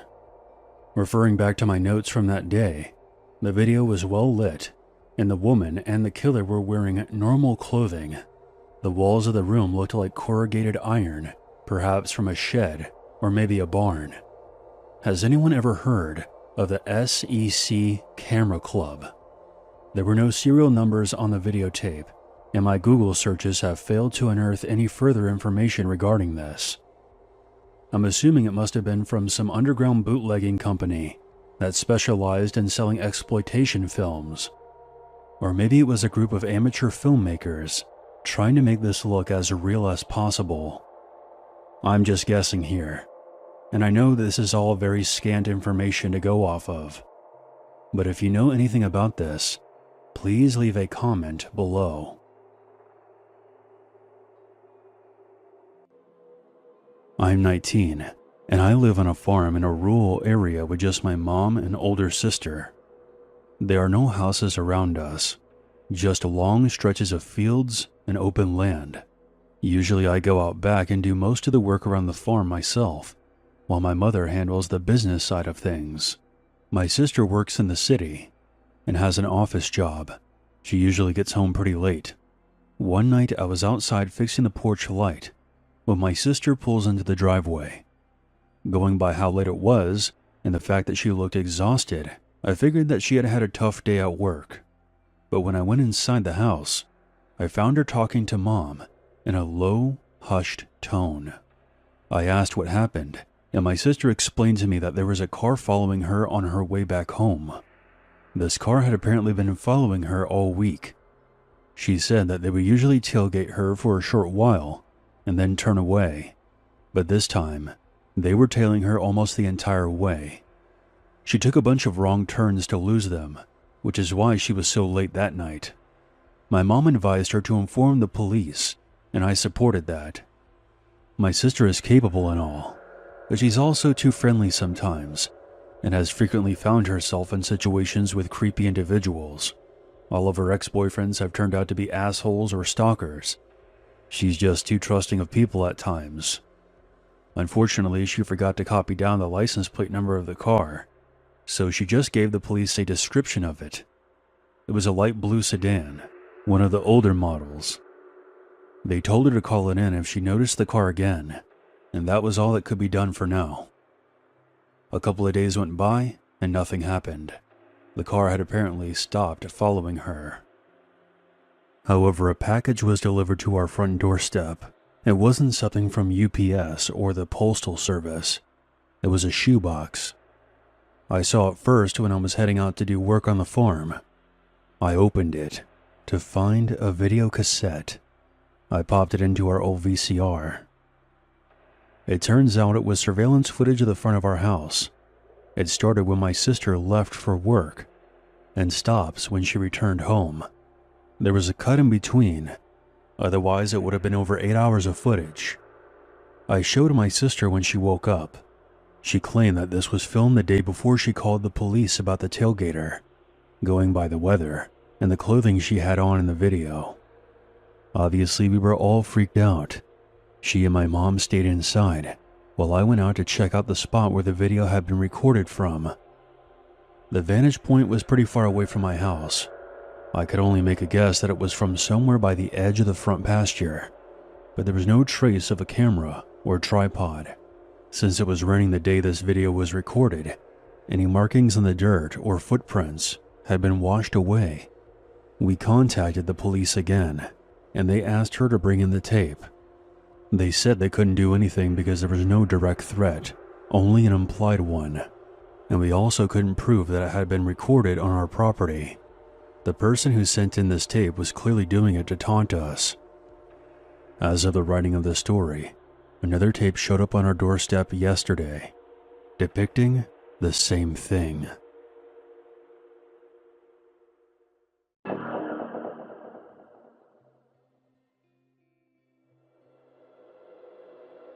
I'm a female, and I was 20 years old when this happened.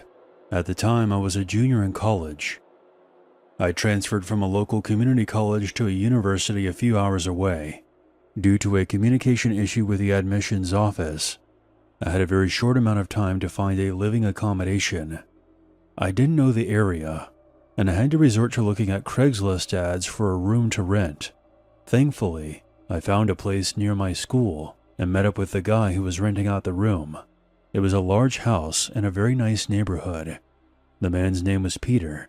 He was in his early 30s, worked mostly from home, and was very polite. Peter also rented out a room to another university student who was out of town until the semester began. When I eventually met the other roommate, he was mostly quiet and kept to himself for the most part. For my first week, I was completely alone in the house. Peter was out of town on a business trip, and the roommate had not returned from his parents' place yet. Not gonna lie, being alone in the house was a bit eerie. It was so large and mostly unfurnished, aside from a couch and a television set in the living room. There was a locked upstairs level that you could only access from an outdoor staircase that was directly outside of my bedroom. The house seemed to have several additions, so the layout was a bit odd. My bedroom was very spacious and had visible wiring throughout the room. The closet had a broken door that was propped up to the side. Peter told me that the previous owners had used it as an office. I checked out the wiring because it gave me a bad feeling, but I didn't find anything suspicious about them, mostly because I had no idea what to look for. Once Peter returned, I noticed a few odd things about him. He would say strange things to me that were vaguely sexual. He also liked to take pictures of me without my consent and post them to Facebook, usually tagging me in them.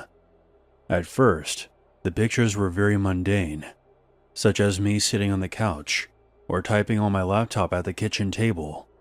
He would turn the flash off, so I never knew when he was taking these photos. until I saw them online later.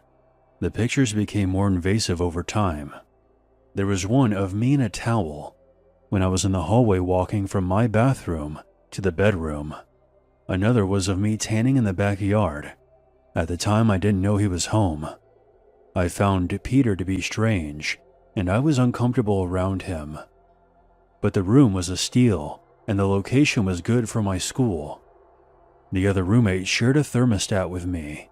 It controlled my bedroom, his bedroom, and the hallway that led out to the living room. It was located in my bedroom, so I always left the door unlocked for him to change it if needed. One day, when Peter was out of town, the roommate was adjusting the thermostat when he noticed something strange behind one of the wires in my closet. He called me over to inspect it. It looked like a tiny black ball. I didn't know for sure, but it looked like it could be a small camera. So I put a piece of tape over it and considered calling Peter, but I didn't want to accuse him of something that I didn't know was true. So the roommate and I decided that we would ask him together when he returned from his trip. 2 nights later, I woke up from a deep sleep. I was disoriented, but I noticed my bedroom door was open, and someone was moving around inside my closet. I stayed very still and tried to make out who the figure was. As I mentioned, I thought it might have been my roommate adjusting the thermostat, but my eyes had not adapted to the darkness yet. But I could clearly see someone moving from the closet to the open door. The figure left, and I turned on the light to inspect my closet. I saw that the piece of tape that I had placed there 2 nights ago was now missing. I then opened my door and saw Peter walking down the hallway back to his bedroom. I quietly followed him, and after he opened his bedroom door, I confronted him, demanding to know what the hell he was doing in my bedroom in the middle of the night. He jumped when he saw me. He was obviously taken off guard. Behind him on his laptop computer was a grainy video feed of my bedroom, where I could clearly see that my bed was in the frame. Although Peter was a creepy man, he wasn't the confrontational type, and he immediately began apologizing and trying to explain that this wasn't what it looked like. Unfortunately, there was nothing I could do since it was his property, but I covered the camera back up and moved out as quickly as I could. I did file a police report, but I don't want to get into that too much since the case is technically still open, but I finally wanted to get this experience off my chest. I'm not sure how much footage Peter has of me, or if he's posted it somewhere online, or if he ever captured anything worthy of being posted, other than maybe a few nude shots. The other roommate moved out around the same time I did, and the last time I drove by that house was a few months ago, and there was a foreclosure sign in the front yard.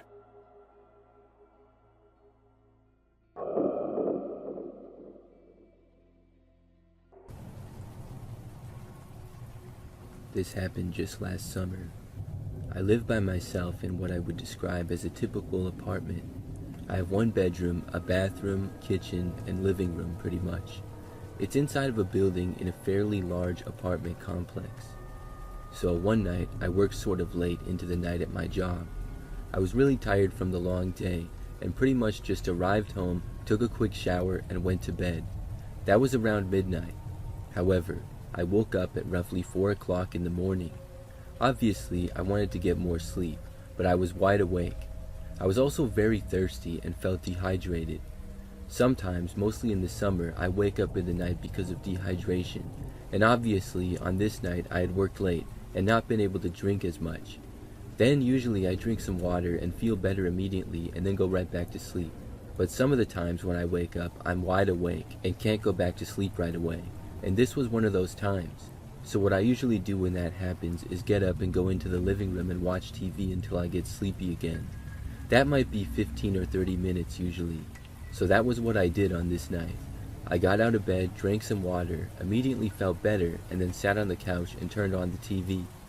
My couch is to the right of the front door to the apartment, about 20 feet away. I remember that when I sat down, I glanced over and happened to notice that my door was actually unlocked. I realized that I somehow had forgotten to lock it. Normally, I always remember, but I guess I forget sometimes. I went over and locked the door and then went back to the couch. I started watching TV and waited for myself to feel sleepy again.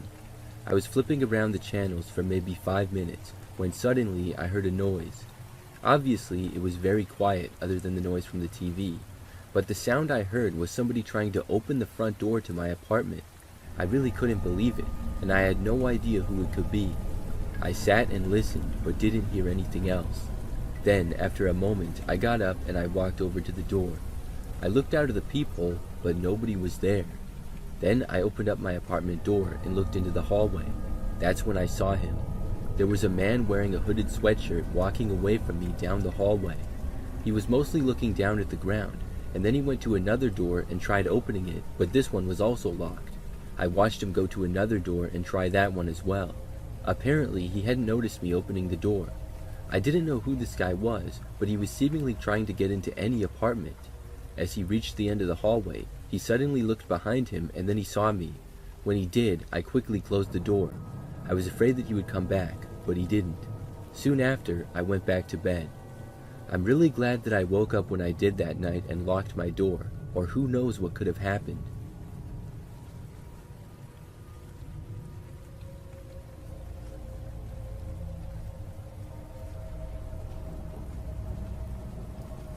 One time, I was home by myself and watching TV. I was very relaxed, sitting on the couch in the living room and just enjoying a movie. The volume was kind of loud on the TV, and I was having some popcorn.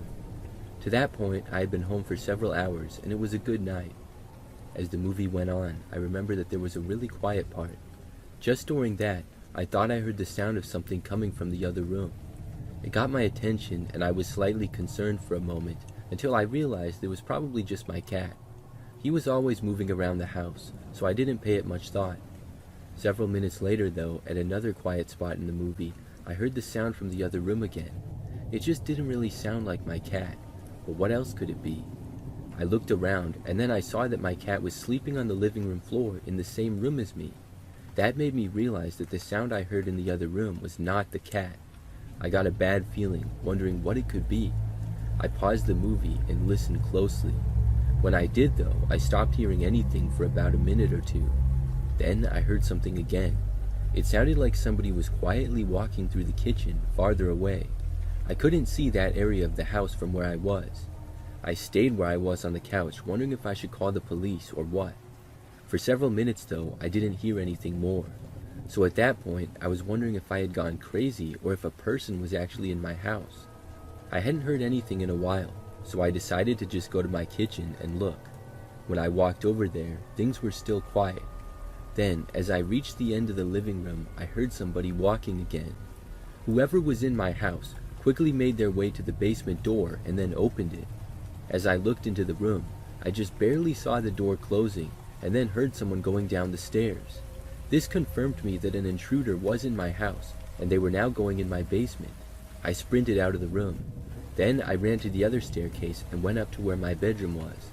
I locked myself in the room and then called the police from my cell phone. They said that they would send someone over right away and that it would be about 10 minutes. I felt better, but I would not be able to feel completely safe until the police were there and the person was out of my house. As I was in my bedroom waiting, after maybe 2 or 3 minutes, I heard the sound of someone walking on the main level of the house. I didn't know if this was the person leaving or what, but the fact that I was hearing them at all worried me. I hoped that they would have just stayed in the basement and the cops could find them there.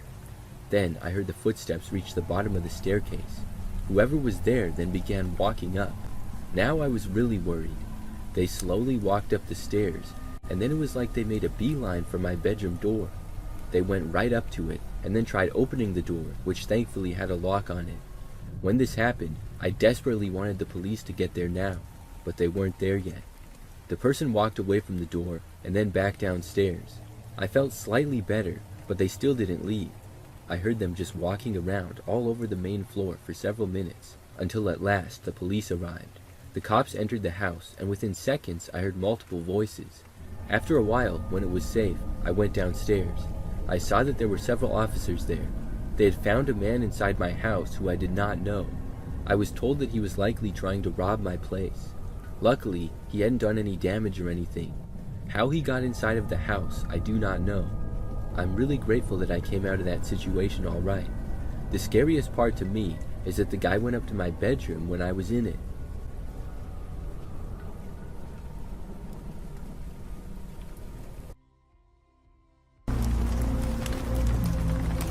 My story isn't crazy long, but it's one of the wildest things that's ever happened to me.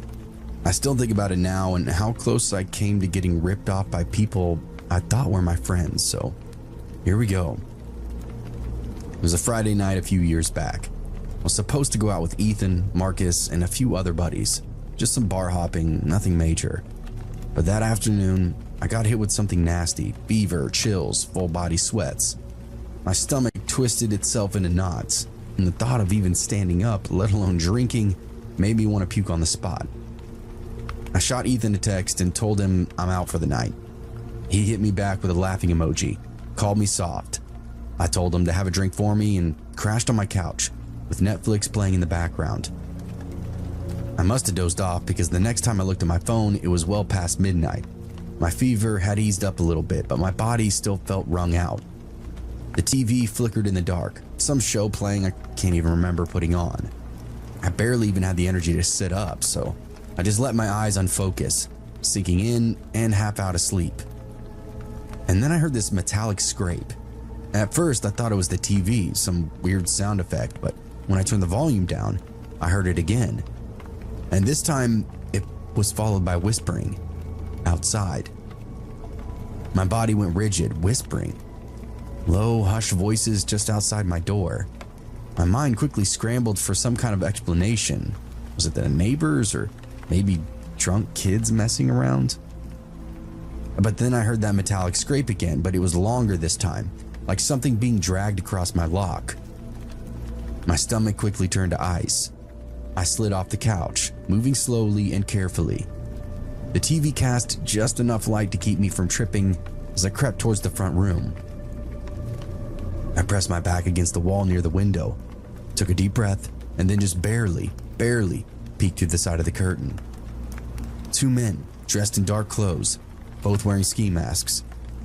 One was hunched over my front door, working at the lock with something thin and metallic, a lockpick. The other stood a few feet back, glancing around, shifting from foot to foot like he was really nervous. My throat locked up immediately. This ain't a prank. This is real. I stumbled back from the window and fumbled for my phone. My hands were slick with sweat as I unlocked it and dialed 911. The dispatcher answered, voice steady and professional. 911, what's your emergency? There's two guys outside my house. I swallowed hard. They're trying to break in. Can you confirm your address, sir? I gave it to her, whispering. My body felt electric, every nerve on edge. Where are they in the house? Front room. I can see them through the window. I don't think they know I'm home. Stay quiet. Officers are en route. I peered back through the curtain, breathing barely. The guy at the door continued to jiggle the knob, muttering something. I could just make out his voice now, rough and impatient. But at the same time, it was familiar. A sick feeling crawled up my spine. I knew that voice. I told the dispatcher, barely even believing my own words. I think I know one of them. There was a pause on the other end. You recognize him? I mean, I can't see his face, but his voice? My mouth went dry. Yeah, I do. Were you supposed to be out tonight, sir? That question hit me like a slap. I blinked, my brain working slower than it probably should have been. Yeah, I whispered. I was supposed to be out tonight. The dispatcher's tone then sharpened. It's not uncommon for burglars to plan jobs based on when they know somebody won't be home. You may have been targeted by somebody you know. A cold weight then settled in my gut. I stared at the guy at the door, his build, his movements. the way he was shifting when he got frustrated. Every part of him was screaming something I didn't want to believe. Ethan. That realization made my skin crawl. My friend? A guy I was supposed to be out drinking with. He thought I wasn't home. He thought my house was empty. The dispatcher kept talking, telling me to stay on the line, but I wasn't listening. I hung up and called Ethan. Outside, I saw his phone light up in his pocket. He froze. The other guy just looked at him, confused. Ethan hesitated and stared at his phone for a second. Then, instead of answering, he sent it to voicemail. My stomach twisted and I called again. This time he didn't even check, just let it ring. I swallowed down the fear and that rage bubbling up underneath my skin. I typed out a text with shaking fingers. I'm home and I can see you. Ethan checked his phone and stared at the screen, and then bolted. I watched him and the other guy sprint down the street, their dark figures vanishing into the night. But they didn't make it far. The second they hit the driveway, red and blue lights flashed and sirens ripped out through the air. The cops were already here. The moment the sirens hit, Ethan and his accomplice skidded to a stop, and for a split second, they looked at one another, then bolted in opposite directions. It didn't matter though, the cops were already fanning out, voices barking commands. Hands where I can see them! Down on the ground now! Ethan hesitated just for a second, then dropped to his knees, hands in the air. His friend wasn't as smart. He made it halfway across my neighbor's yard before two officers tackled him hard into the grass. I stood there frozen at my window, watching it all unfold. It really didn't feel real. The same guy I shared drinks with, laughs with, confided in, was now cuffed, face down on the pavement. A few moments later, the officers knocked on my door. I let him in, and my legs were still feeling like they weren't attached to my body. I gave my statement and recounted everything that I saw. The whole time, my voice was distant, like I was telling somebody else's story. It turns out Ethan and his buddy weren't first-timers. They were tied to a string of break-ins across the town. Small stuff mostly, electronics, cash, anything that could flip quick. He'd been robbing houses for months and months now, including mine apparently. The reality of it all didn't hit me until after the cops left and my house was quiet again. I locked the door, double-checked the windows, and then sat in the dark staring at my phone. I don't really know what I was waiting for. A follow-up for the police or my friends, really anything, but nobody reached out. I sat up for most of the night totally perplexed, half paranoid. It was a really weird feeling. I ended up just taking more cold and flu medicine and forced myself to pass back out. Over the next few weeks, I distanced myself from some of the more sketchy friends I'd made over the years and got all the info I could on Ethan. He went away for a few months, maybe a year, but he's out and about again. He even tried apologizing to me, but I still don't talk to him. Folks like that definitely aren't worth the trouble.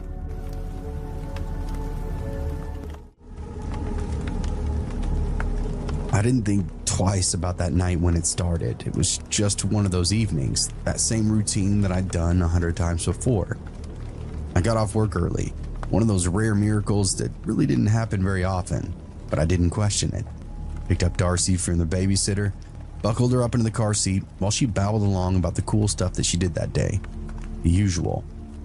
The house was dark when I got home, the late autumn chill creeping in. Darcy clung to her stuffed rabbit as I carried her inside, kicking the door shut behind us. The house smelled like garbage, adding to the list of stuff I needed to get done. I flicked on the lights and set her down, and shrugged off my coat. I was just about to start dinner when my phone buzzed. Hey, I'm gonna be late, at least another hour. Of course. I sighed, stuffing my phone back into my pocket. That left me alone with Darcy, longer than expected. I guess not a big deal, but I was already tired. I just needed to get the house together. Okay, kiddo, I said, scooping her up. Let's get you set up so mommy can get rolling. I plopped her in front of the living room with a sippy cup and her toys, turning on something animated to keep her occupied. She giggled, completely unaware that my energy was running on fumes. The kitchen was cold, even with the oven on. I moved throughout the motions, chopping vegetables and setting water to boil. That kind of mindless task that you do on autopilot. My phone buzzed again, another text from Tyler. As I typed out a reply, I heard something from the living room, this soft thump. I thought for a second, maybe I dropped a package of pork chops on the floor. No, they were still on the counter. Okay, well, maybe Darcy knocked something over, one of her toys. But then a few seconds later, I heard something else, something closer to a jingle. I turned my head, frowning. All right, something's off. I stood there for a moment, knife still in hand, trying to listen past the sound of boiling water. The house went back to quiet again. No thumps, no jingling. Maybe I imagined it. I shook my head and went back to chopping. Pulse just a little quicker now. Tyler texted me again. I'm sorry, I'm ready to be home. What's for dinner? I started typing back when another sound reached me. Not a thump this time, this kind of whoosh, like air moving where it shouldn't be. I turned my head towards the living room. A breeze? I could feel it now, drifting into the kitchen, sending a cold draft across the back of my neck. I dropped my phone. The front door was open, wide open. The next second was pure electric panic. My stomach flipped. I ran, nearly knocking over a chair. Darcy?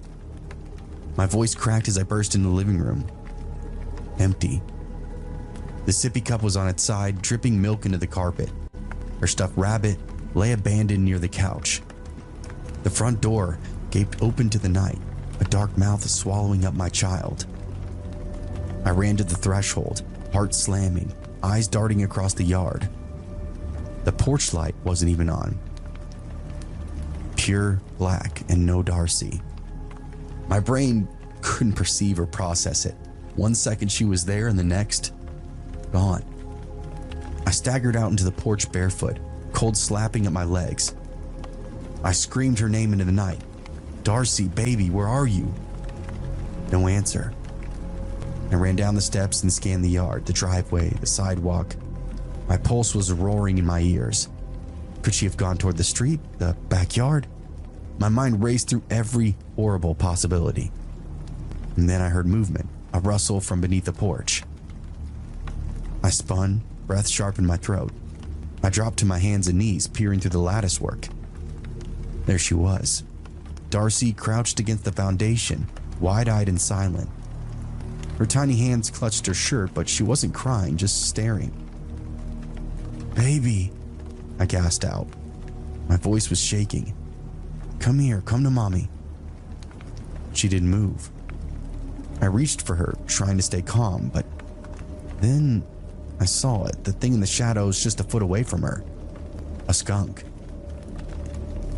Its black and white shape curled tight, tail raised, nose twitching as it watched me with these beady little eyes. My pulse slammed harder. Darcy was trapped.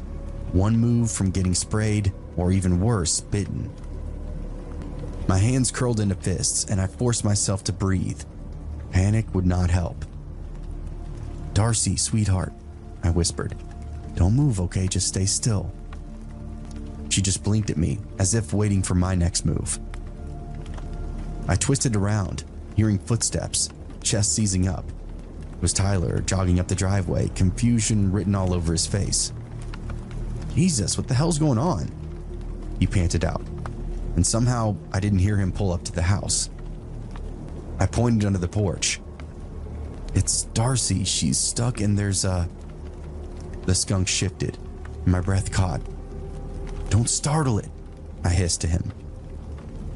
Tyler crouched beside me, peering into the darkness. Shit. Slowly, he straightened up and reached into his coat pocket, pulled out his keys. I didn't know what he was doing until he aimed, pressed the button, and set off the car alarm. That blaring sound shattered the quiet. The skunk flinched, and its tails flicked up and then gone. A streak of black and white shooting out from underneath the porch, vanishing into the bushes. Darcy then let out this startled little yelp, and that's all I needed. I lunged forward and grabbed her and yanked her in my arms, stumbling backwards into the grass. She clung to me, her tiny body trembling. I pressed my lips to her hair, whispering, "You scared me so bad, baby." My whole body felt like it had been hollowed out, shaking with the leftover adrenaline. Tyler bent down and checked her face and her arms. "She okay?" I nodded. "I think so."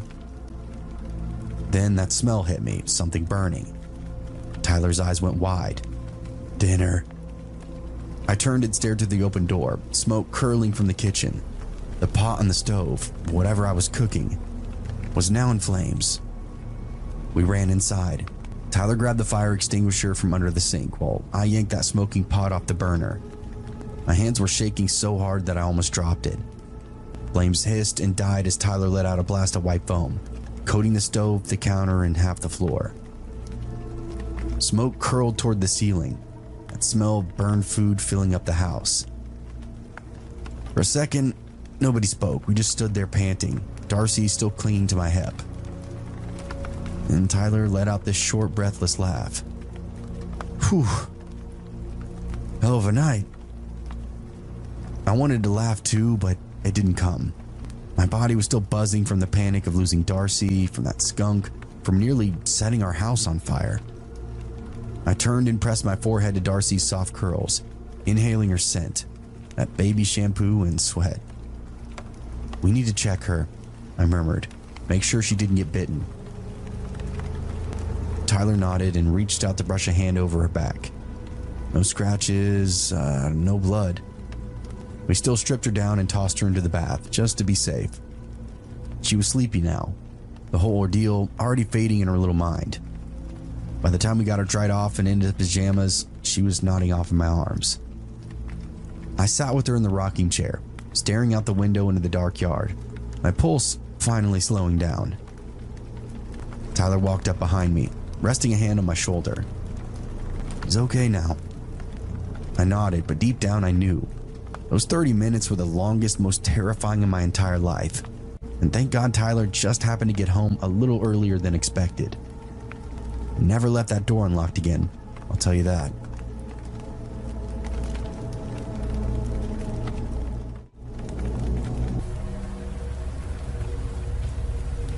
I've been hiking for a few years now, and one evening I went hiking on a trail I've done before, which I considered my favorite. It's well known for its beautiful views, and I had planned on a simple evening hike. I wasn't expecting it to take too long, so I didn't bring much, just water, a few snacks, and my phone. As the evening went on, the weather turned cooler. The sun was dipping lower in the sky, and I knew it would be getting dark soon. I had planned to stick to the main path, but I decided to take a shortcut that would get me back to the car a little faster. I'd done it before without issue. This time though, the shortcut led me into unfamiliar terrain. The woods were denser here, daylight was fading quickly, and I had to have made a wrong turn or missed a turn at some point.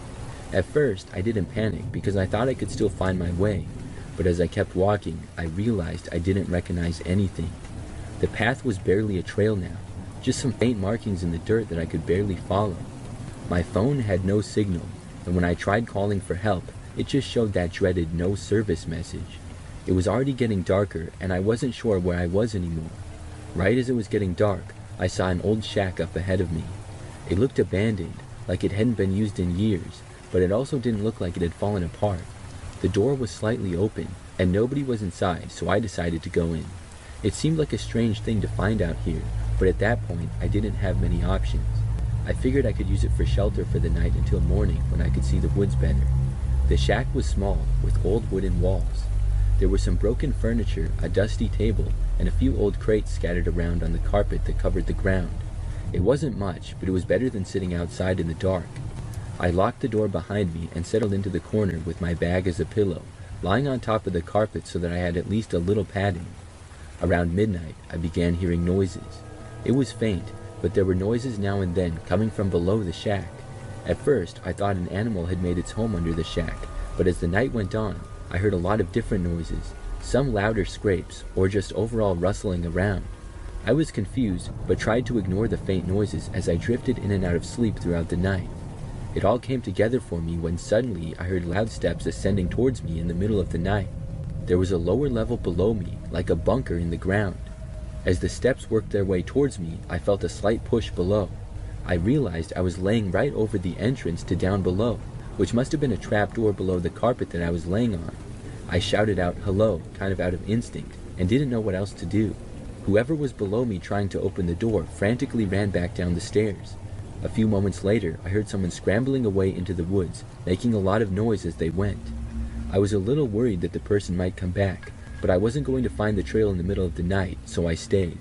I spent the rest of the night huddled up in the shack, hoping that the morning would come soon.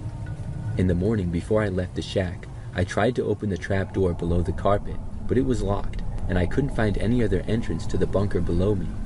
There had to be another entrance because whoever was down there had taken off into the woods earlier that night from a different exit, but it was well hidden because I didn't see it.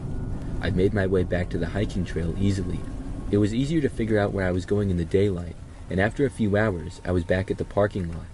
I immediately reported what I found to the authorities, but when they asked for the details on the location, I couldn't give them an exact spot. The area was so far off the main trail, and I didn't really know where it was. I don't know if the authorities ever even looked for the shack and bunker, or if they ever found it. Maybe they didn't take me seriously, or figured it was nothing to worry about. To this day, though, I question myself why someone needed a hidden bunker below an old wooden shack in the middle of the woods for.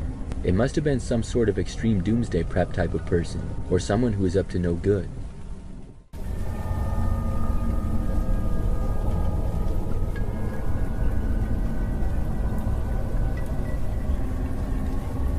One of my last years at church camp when I was a teenager, I got a good scare and learned a good life lesson. I was 14, and my friend Tyler and I had snuck out of our cabin after lights out time. We didn't plan to go far, just a short walk around the campgrounds. We wanted to explore a little, talk about whatever was on our minds, and maybe see if we could scare each other. We were bored. We had spent the whole week at camp doing all the usual stuff like hiking, swimming, and the evening campfires. But that night, we felt like doing something different. We didn't realize how dumb it was until it was too late. We left our cabin quietly, trying not to wake anyone, and walked down the path towards the woods behind the camp. The camp was isolated, with no houses for miles, no streetlights, just trees and a couple of small buildings scattered around. We knew the camp pretty well, but we had never tried to navigate it in the pitch dark. We wandered for what felt like a while, just talking and laughing in the dark. We figured we'd make it back before anyone noticed that we were gone. But when we turned around to head back, we realized the camp didn't look the same. The trail we had followed into the woods didn't seem familiar. The lights from the cabins were not where they should have been, and the shadows from the trees were deeper, like they were closing in. Tyler and I started walking faster, but it only made things worse. The more we tried to get back, the farther we seemed to get. The trail was different. It twisted and turned in ways we didn't remember. The trees looked bigger and the path narrower. It was like the woods were alive, shifting around us. We tried to retrace our steps, but it felt hopeless. By then, we were both nervous. Tyler kept insisting we'd get back, that we just needed to keep walking, but I wasn't so sure. My mind kept jumping to all the creepy stories we heard at campfires earlier in the week. You know, the usual scary stories about lost campers, strange sounds in the woods, and old legends nobody really believes but still makes you uneasy. After about an hour, we stopped. The woods were thick, and the moonlight barely cut through the branches. There was an eerie silence, like everything was holding its breath. That's when we heard something, a noise far off in the distance. It sounded like footsteps, with the crunching of leaves and twigs breaking. Someone was walking, but not in a normal way. It was like they were dragging their feet. We didn't say anything, but we both knew that we had to get out of there. We started walking again, only this time it was with a sense of urgency. It felt like we had to get back before whatever was back there caught up with us. Finally, we saw one of the camp cabin's lights, faint but visible through the trees.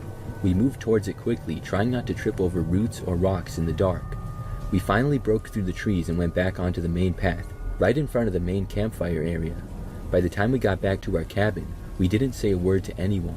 Nobody knew we had been gone. I'm not sure what happened out there in the woods that night, but I know we both felt something wasn't right. It sounds fake, but it was the weirdest sensation ever. It felt like the woods were changing constantly, somehow trying to keep us trapped out there. The weirdest part of the whole night was that I had my watch out there with me, and according to my watch, we had been out there for at least an hour and a half, maybe even 2 hours. I wasn't sure the exact time we had left, but I know it was for sure over an hour. However, when we got back to our cabin and saw the clocks there, only half an hour had passed. After that, we never went exploring in the dark again at church camp.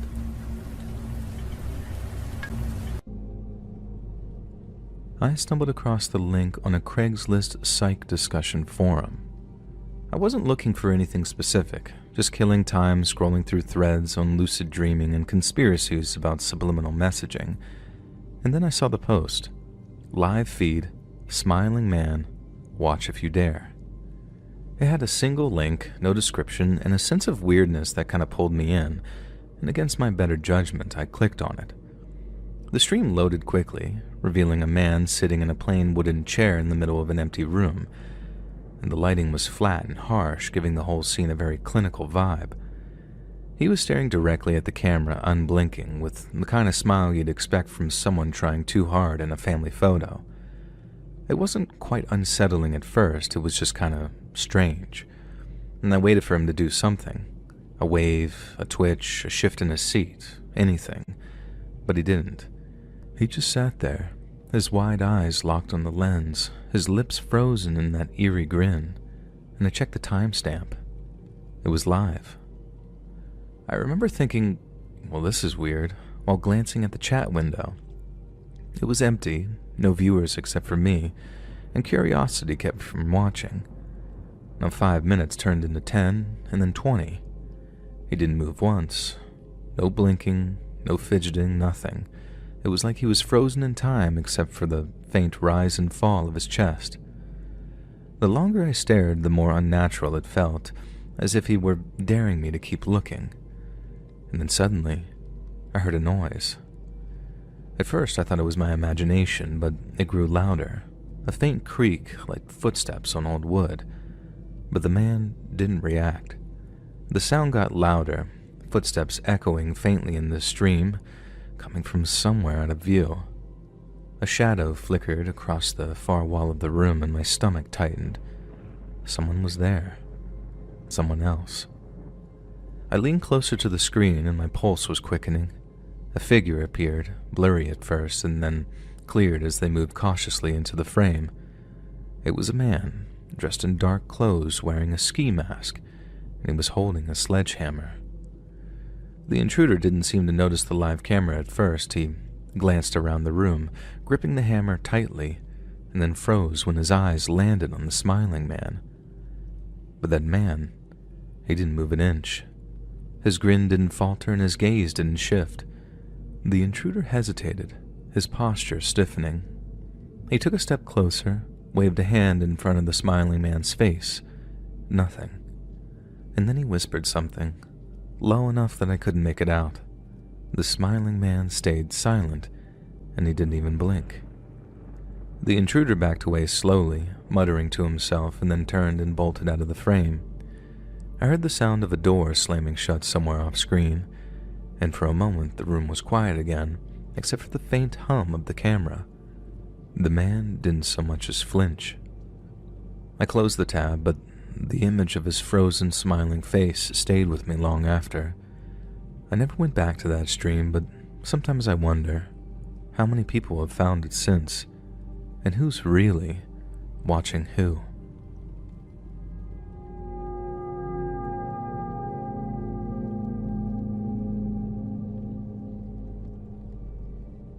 I remember being 8 years old and my dad bringing home our first home computer. I have very vivid memories of how excited he and my mom were and how Dad let me use MS Paint to get me accustomed to using the mouse.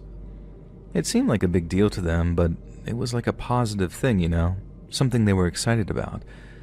But then when we finally got hooked up to the internet, that was a big deal in a whole different kind of way. My dad treated the computer like it was a gift from the gods and the key to the 21st century, which I guess in many ways it was, kind of. But he treated the internet like it was a loaded gun. I later learned that an uncle had warned my mom about how the internet was full of very dark stuff that had warped my young mind. And while I'd say that that statement had a whiff of hyperbole about it, I can't say it's completely false either. maybe 6 or 7 years later, when I was finally allowed to surf the internet unsupervised, I discovered a little website you may know as Craigslist. I'm sure like 90% of people know what Craigslist is, and if you don't, you better just Google it or something, but I wasn't revisiting the place for the sales or the personals. I was returning for all the weird info dumps and discussions taking place in the psych and religion sections of the discussion boards. And that's when I discovered the single most disturbing thing I had ever read online. The story of a little girl named Anna, and how even though I thought my uncle was an old prude, making mountains out of molehills, he was actually kind of right about the whole internet being full of weird and very disturbing stuff. So back in 2007, a young Czech man set up one of those video baby monitors in order to check up on his newborn son.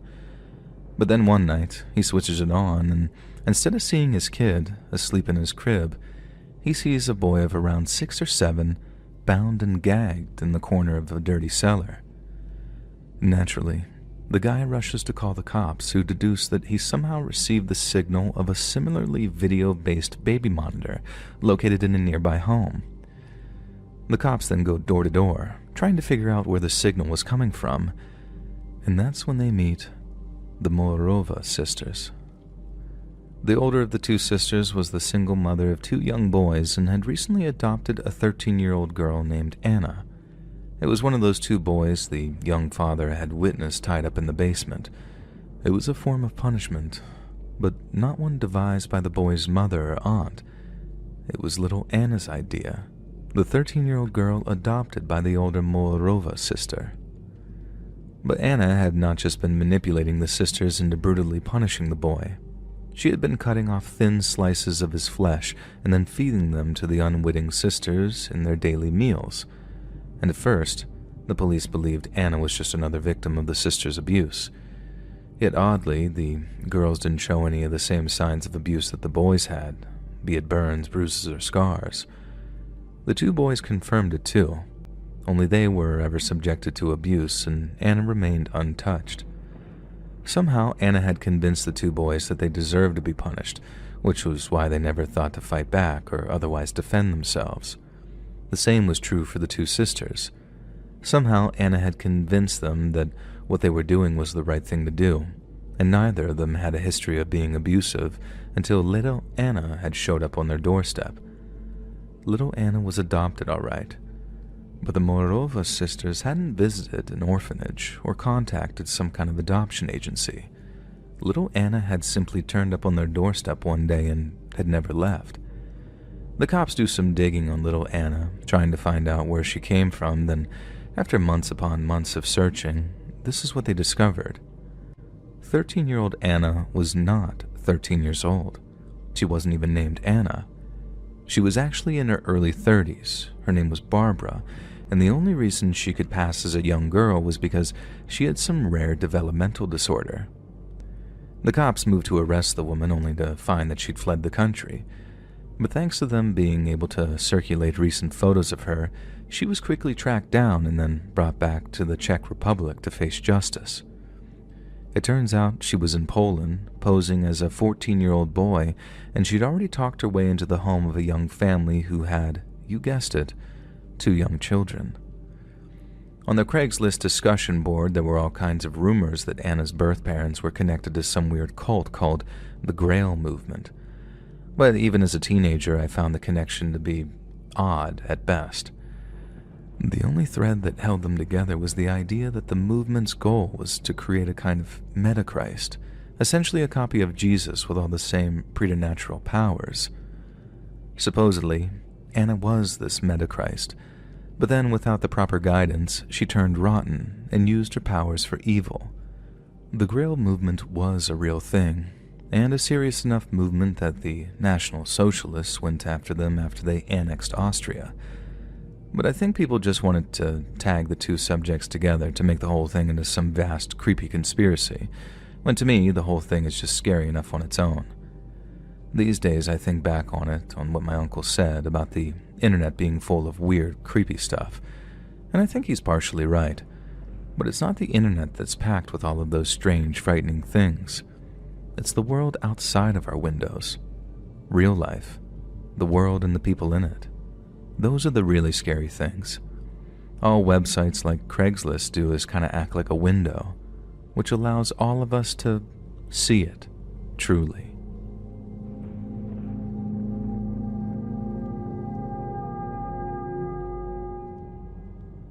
Way back before I moved out of my parents' place, my little cousin spilled Mountain Dew all over my PlayStation and just totally fried the thing. A few hours later, I was scrolling my local Craigslist when, bingo, I see a PS3 for sale for $100. The post said it was in good condition, and the seller claimed that he needed the money urgently.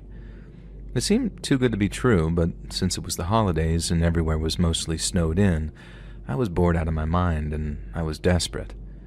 I texted the number listed, and the seller replied quickly, suggesting that we meet in the parking lot of a closed-down Kmart on the edge of town. He insisted on cash and stressed the need for a quick transaction because he didn't want to be sitting in his car freezing his butt off. I felt uneasy. I told myself that I'd be careful. As long as I saw the PlayStation 3 before handing over the money, I figured I'd be fine. When I pulled into the lot, it was completely empty, aside from the dark car parked at the far end, and a man in a hoodie leaned against the driver's door. He raised a hand in acknowledgement as I approached, and then asked if I had the cash.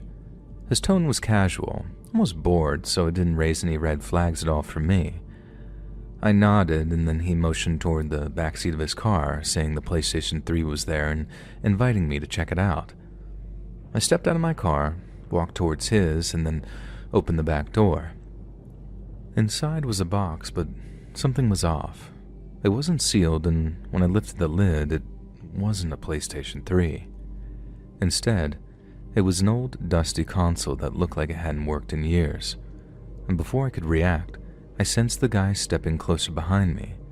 Then out of nowhere, he pulls a gun from his waistband and tells me to hand over the cash, or I'm dead. The whole time his voice was low and controlled, and he didn't sound remotely nervous. But I felt like I was about to piss my pants as I reached for the envelope in my pocket. As I turned to hand it over, I caught sight of another person in the driver's seat of his car, crouched low and watching very intently. This wasn't just a bad deal. It was a straight-up setup. And when that hit me, it hit me like a punch in the face. I had this gut feeling that they weren't about to let me leave and that the guy's next command was going to be for me to get into his car. Instead of just handing over the money and staying put, I tossed the envelope into the car, then instinctually just bailed. I threw the cash in the hopes they'd be happy with their $100, but then, looking back on it, who robbed someone for just $100? They didn't want the money. They wanted me. And from what they did next, I'm not sure if they cared if I was dead or alive. The first gunshot cracked the air behind me, and then the asphalt kicked up near my feet. I didn't waste a second. I dove from my car, fumbling with my door handle until a second shot followed, louder and sharper and shattering my rear window. I finally got the door closed, started the engine, and then just stomped on the gas, tires screeching as I peeled out of the parking lot as fast as I could. My hands were shaking so bad I could barely hold the wheel. When I finally made it home, I locked all the doors and sat in the dark for hours, trying to shake off the shock. The shattered glass in my back seat was a grim reminder of just how close I'd come to something far worse, a near miss that could have ended much differently. Back when I was younger, a little reckless and eager to find love, I thought it'd be a great idea to check out the personal section on Craigslist. Most of the ads I saw were either blatantly fake or downright creepy, but after scrolling for a while, one caught my eye. It was very short and straightforward. Looking for something casual, just broke up with my boyfriend, don't want anything serious, message me if you're interested. Something about it seemed genuine, and the attached photo sealed the deal. And this girl was gorgeous, like sort of way out of my league, so I decided that I'd send her a message. She replied almost immediately, and things moved fast, really fast, and within a few exchanges, she was sending provocative pictures. And I really couldn't believe my luck, but something felt off, like it was way too good to be true. Now, half joking, I sent her a message. If this is real, send me a picture with my name written on a piece of paper. And to my shock, she did, and that was really all the proof I needed to know that she was real. We kept talking, and she told me that she wasn't looking for anything serious, just a no-strings-attached hookup. Her ex had just moved out, and she wasn't ready for a relationship. She just wanted to have some fun. She then gave me her address and told me to come over. And to make sure everything was legit, I called her, and she answered on the first ring, and her voice was just as alluring as her photos. She said that she was at home, waiting for me. It all felt like a dream that I was going to wake up from at any second, but it wasn't. It was real. When I pulled up to that address, it was a quiet suburban neighborhood. The house looked normal, with a nearly trim lawn and a long driveway. I called her again to let her know that I was there. No answer. I tried again, and still nothing. I started to feel uneasy, but I was convincing myself that I was overthinking. Maybe she was just in the bathroom or had stepped away from her phone. Trying to shake off the nerves, I got out of the car and walked toward the house, and that's when I saw them. 2 men were standing in the window, staring me down as I walked up the driveway.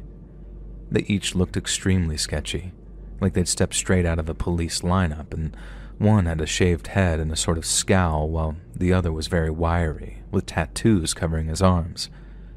And my blood immediately ran cold. Every instinct in my body screamed at me to get out of there, and without a second thought, I turned and sprinted back to my car. My heart pounded as I jumped in, locked the doors, and just sped off. My hands were shaking, and I couldn't stop glancing in the rearview mirror, half expecting to see them chasing after me. When I finally got home, I tried to calm myself down. Maybe it was a misunderstanding, and maybe those guys had nothing to do with her. But deep down, I knew better. About an hour later, I got a text from the girl. "You're a loser," it read. "That was my boyfriend, and we were just messing with you." I stared at the message, feeling a mix of anger and relief. So much for the ex part, right? And I tried to brush it off as some sick joke, and they probably got a kick out of scaring guys like me. It was messed up, sure, but at least I was okay, I guess. But a few days later, the local news told a much darker story. A man had answered a Craigslist ad in that same neighborhood, and when he showed up, 2 men ambushed him. They beat him, robbed him, and left him barely alive, and he ended up in the hospital fighting for his life. The police said it was a setup, and in the description of the house matched the one that I had been at, and a very cold chill ran down my spine.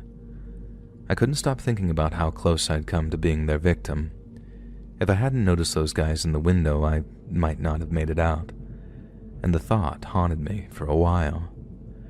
These weren't just pranksters messing around. They were predators, willing to hurt someone for a quick payday. They lured me in with fake promises and a pretty face, and I'd almost fallen for it. Even now I can't shake the memory. The way those men stared at me, unblinking, as if I'd already been caught in their trap. And the relief that I felt when I drove away was replaced by a very sickening realization. I'd been extremely lucky. The man on the news wasn't so fortunate, and I can't help but wonder how many had fallen for that exact same trap.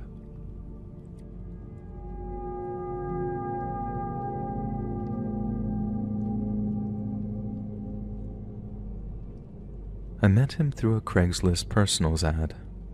His posts weren't anything fancy, just kind of awkward and sweet, and it said something like, "Looking for someone to grab a drink with, laugh a little, and see where it goes?" And it caught my attention because it felt real. And we started swapping emails, and he came off as funny and kind, maybe a little rough around the edges, but not really in a bad way. Then, after a week of chatting, we agreed to meet up in person. The bar was crowded, but we found a quiet corner to sit and talk, and right away, I noticed that he had this natural charm about him. He was funnier and way more engaging in person than I expected. He made me laugh, and the way he listened and responded made it feel like he'd be a great listener and maybe at some point in the future, a very attentive boyfriend. And as the night went on, He suggested heading to a nearby pool hall so we could continue enjoying one another's company. And I thought, why not? I had driven, so I offered to take him there. At the pool hall, we played a few games and the conversation kept flowing. He made me laugh, so much so that I almost forgot that we'd only just met. And then suddenly, his phone buzzed on the table and he looked at the screen and his face sort of dropped and then everything changed. "I need to tell you something," he said. And I froze, not really sure what was coming. "I'm a convicted felon, and I just got out of prison." And my mind started spinning. I didn't even have time to process that before he said, "And I have a girlfriend. I live with her, but it's not serious. I'm just staying there until I get back on my feet." And I was completely blindsided. This man who had been charming and funny all evening had just thrown all of this at me like it was no big deal. Then he added one more thing. "She just texted me. She walked into the bar earlier and saw us together, and she knows I'm with you." In that moment, I knew the date was over. I wanted to get out of there, but I'd driven us, and I didn't feel right just leaving him stranded. I told him that I'd take him back to his car, but the vibe on the drive was completely tense and uncomfortable. And as we drove, the alcohol must have really hit him because he started crying. Just quiet tears at first, but then it turned into full-on sobbing. He kept apologizing over and over, saying how much he regretted everything, and I didn't know what to say. And then out of nowhere, he reached for the car door handle. And a panic rose up inside of me, and I yelled, "We're on the goddamn highway!" And he didn't seem to care. He was crying so hard, and it was like he wasn't even hearing me. And I hit the child locks as fast as I could. I yelled at him, trying to stay calm, but inside I was terrified. I didn't know what he was going to do next. The rest of the drive felt like it took forever, and he kept mumbling and crying, and I just focused on getting us back to the bar as fast as possible. When we finally got there, I let him out and watched him stumble to his car, and as soon as he was out of sight, I just drove away as fast as I could. I thought that was the end of it, but a few days later I got a message from an unknown number. It was his girlfriend, and my stomach dropped. She sent pictures of her face, bruised and swollen with a split lip, and she told me he'd beaten her up after our date. She'd confronted him about seeing me, and that's how he reacted, and I felt sick. This man who had made me laugh and seemed so sweet at first was a violent monster. I couldn't believe that I'd spent an entire evening with him, laughing and having fun, all while being completely unaware of what he was capable of. His soon-to-be ex-girlfriend and I started talking more and more after that, and she told me all about the things he'd done to her, and it was horrifying.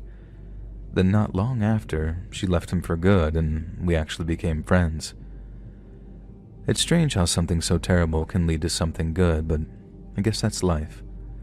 And that night changed me. I learned to trust my gut and pay attention to those red flags. If something feels off, it probably is. And looking back, I can't believe how close I came to being another one of his victims, and it serves as a reminder to be careful and to never underestimate what someone is capable of.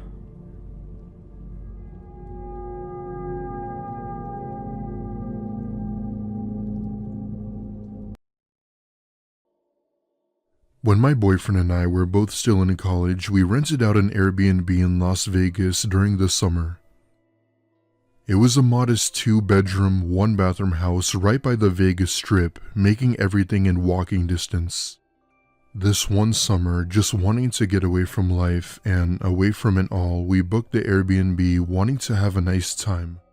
The owner was nice, but was very strict on having people over. We assured him we didn't know anyone in Vegas and would honor his wishes. Our third night there, we had just gotten back from the casino after gambling some of our spending money. We've never been to Vegas, so it was okay to gamble at least once. A few hours after we got back to the Airbnb, I was feeling a little ill, so we decided to sleep in separate bedrooms to avoid the spread.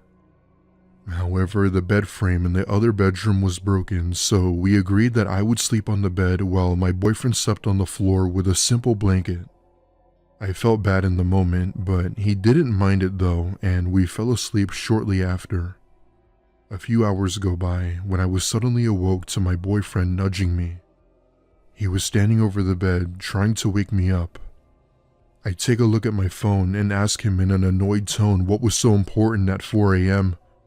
There was a short pause before he said he was hungry and that we should go down to the gas station for a snack. I told him that if he was hungry that he could go himself and to let me sleep. This doesn't satisfy him though. He didn't want to go alone and insisted I go with him. This was weird as I had never seen him act like this before. There was something about his tone that was just off-putting. At least, that was my logic. After several attempts of getting me to come with him, I finally obliged and put on my sandals.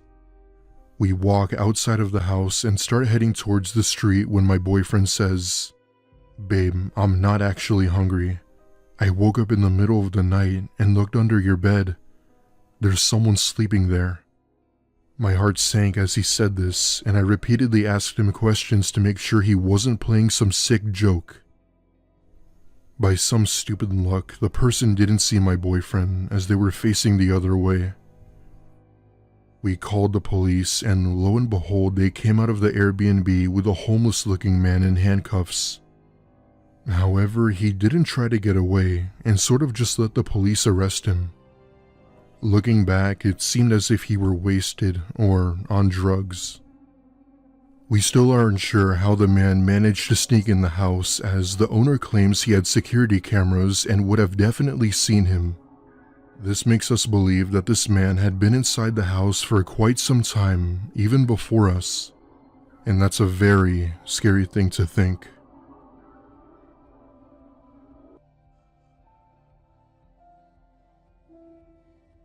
It was the summer of 2016, and my friends and I were taking a road trip down to Miami for Ultra. Ultra is a widely popular music festival around the world that was hosted once a year with many popular celebrities. If you're a big music fan, you know what I'm talking about. Anyway, my friends that I had gone with decided to get an Airbnb to stay in, as that would be the cheaper option than a hotel and was well within our budget. I've heard a lot of bizarre and creepy experiences when renting Airbnbs, but at the time we really didn't think much of it. We'd be at the event for the weekend, which meant that we'd also be renting the Airbnb for the whole time. It wasn't a huge house or anything, just the appropriate size for a group of friends. This had been a weekend we've all been looking forward to for about a year now, so we made the most of it. Fast forward to the day of the festival. We're all partying, having a good time, when I take notice of a man staring intently at my friend. This was common, as it's a large event with many people, so it was no surprise there were creeps. However, my friend didn't feel threatened or uncomfortable. She's had several encounters of people looking at her like this, and she sort of just let it go, as it was normal to her. We all sort of dismiss it as some harmless druggie and continue on with our night. The venue was huge with a lot of people, I'd say about 5,000, and after a night of drinking and dancing, we all had went home. It's around 1 a.m. and we're all starting to go to bed so we could get up early the next day. However, I have always had trouble sleeping throughout my life. I've always had an innate fear of the night, ever since I was a child, and for whatever reason, I guess it stuck with me through adulthood. I wasn't so much afraid of what lied in the dark, but rather the dark itself. I always saw it as some silly fear, but this night definitely confirmed my fears. At this point, it's about 2 a.m. and everyone was asleep but me.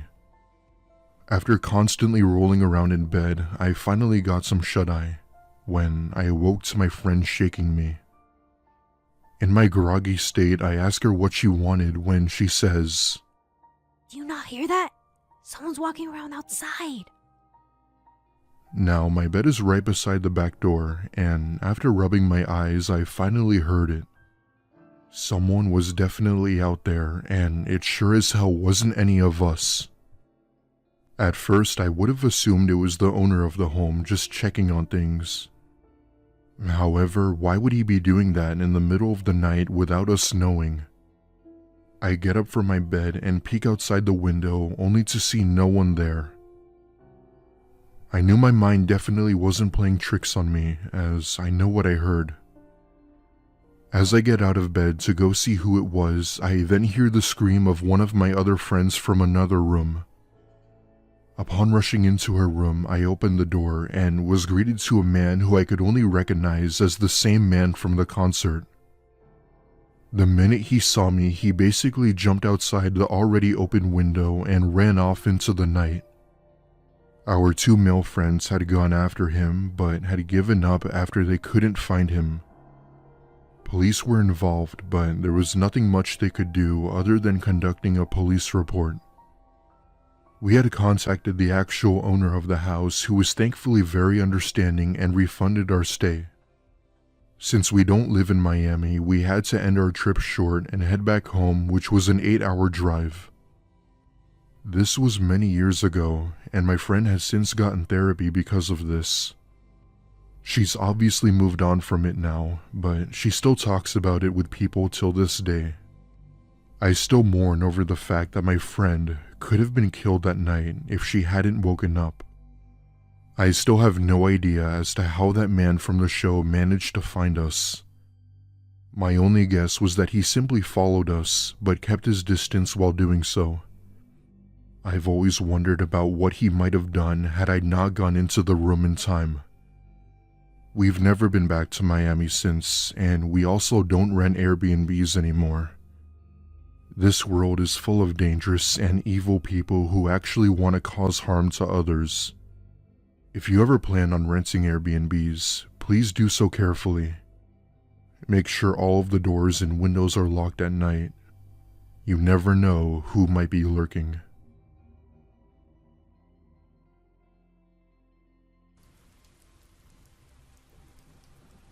My brothers, my partner, my best friend and I all recently took a trip to Kansas City to go to the Orville Peck concert. We waited until the sort of last minute to reserve an Airbnb because we weren't all 100% sure who was all going. Nonetheless, we found one just outside of Kansas City, in a suburb called Grandview, at a pretty reasonable rate. The host's overall rating was good, and we didn't see anything out of the ordinary when reading the first few reviews, so we thought we had gotten a fairly good deal. We arrived in Grandview a little after 3 p.m., and our Airbnb was the bottom floor of the owner's home. As we pulled up to the house, we noticed quite a bit of religious signs and statues on the lawn. Now don't get me wrong, I don't have an issue with people believing in whatever they believe in, so long as it doesn't infringe upon other people's rights. But here we are, a group of very visibly queer folks about to attend a gay country concert, blindly walking into someone's home that we'd be staying in for the next 2 nights. We decided there was nothing to be worried about. And after all, we technically were in the Bible Belt, so we shouldn't be surprised that we're staying in the home of someone who is religious. My brother and partner called the host and met her at the door of our guest suite. She showed them around while the rest of us got our suitcases unloaded. When they came back to meet us, they said that she was super nice. And again, our minds were eased. We decided to hang out, order food, and rest a little before we headed off for the concert that night. Our comfort did not last long though. While we were getting our suitcases unpacked, laying around in one of the bedrooms of our guest suite, my youngest brother was casually looking through the drawers of the dressers and side tables, as anyone would do. Most of what he found was normal. Extra bed sheets, pens, paper tablets, nothing really out of the ordinary. That is, until he came across something that would completely change our outlook on the trip itself. Inside the drawer was a Bible, not super weird considering where we were staying, but he was flipping through the pages of it. A small tinfoil packet fell out. Now, for those of you who don't know anything about drugs or what they look like, what fell out of that Bible rhymes with smack star Sarowin. That's right, not even 30 minutes into our stay, my youngest brother found hard drugs in the folds of a Bible. At this point, we weren't really sure what to do. We did not want to tell the host, and we most certainly did not want to call the cops. We contemplated about taking the packet and throwing it away at some random gas station. But ultimately, we decided to put it back where we found it and act like none of us had seen it. We got our food and started to get ready for the concert. While the rest of us got ready, my partner, who was not going to the concert, started reading through the household handbook. Everything seemed pretty standard except a few lines that read something like, "We will respect your privacy so long as you respect ours. We can be available as you need us to be. And if you're interested in speaking about the ministries of God, feel free to reach out." Again, I have nothing against people following the religions that they do, but that seemed like an awfully out of place thing to put in your house rules handbook for your guest suite. There were a few more books lying around that stuck out a little off base with titles like Teaching Men to Comprehend How Women Think and How Women Should Think. We ignored these things for the most part, aside from my partner who is now freaked out about being left alone at the suite while the rest of us went off to the concert. I told him it was just some Bible thumping and that he really didn't have anything to worry about. He's a worrywart though. So as soon as we left, he locked himself in the bedroom and started looking a little more into the books that we had found. He came to the realization that the books were associated with the group called International House of Prayer, a prominent religious cult founded in Kansas City, a majority of whose members live in the Grandview suburb, where we were staying. I could write a whole separate post about the beliefs of those members, but essentially, they are an evangelical Christian group that has a functioning 24/7 prayer room that has been going non-stop since 1999. It's all too much to go over here.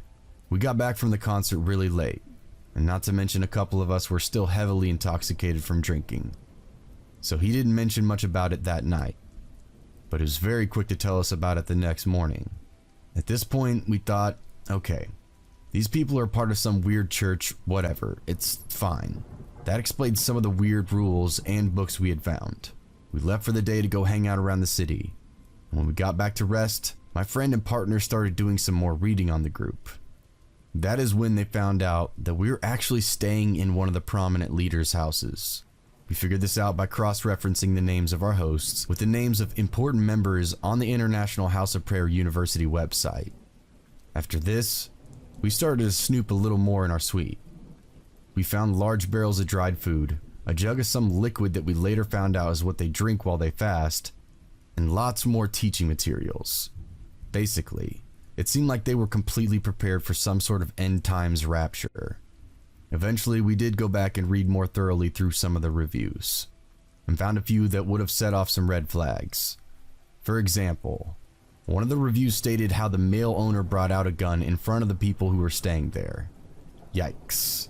Not to mention, if there was even a hint of a negative review left, the host would leave a snarky reply. Needless to say, we spent as much of our time as possible away from that Airbnb as we could for the remainder of our trip.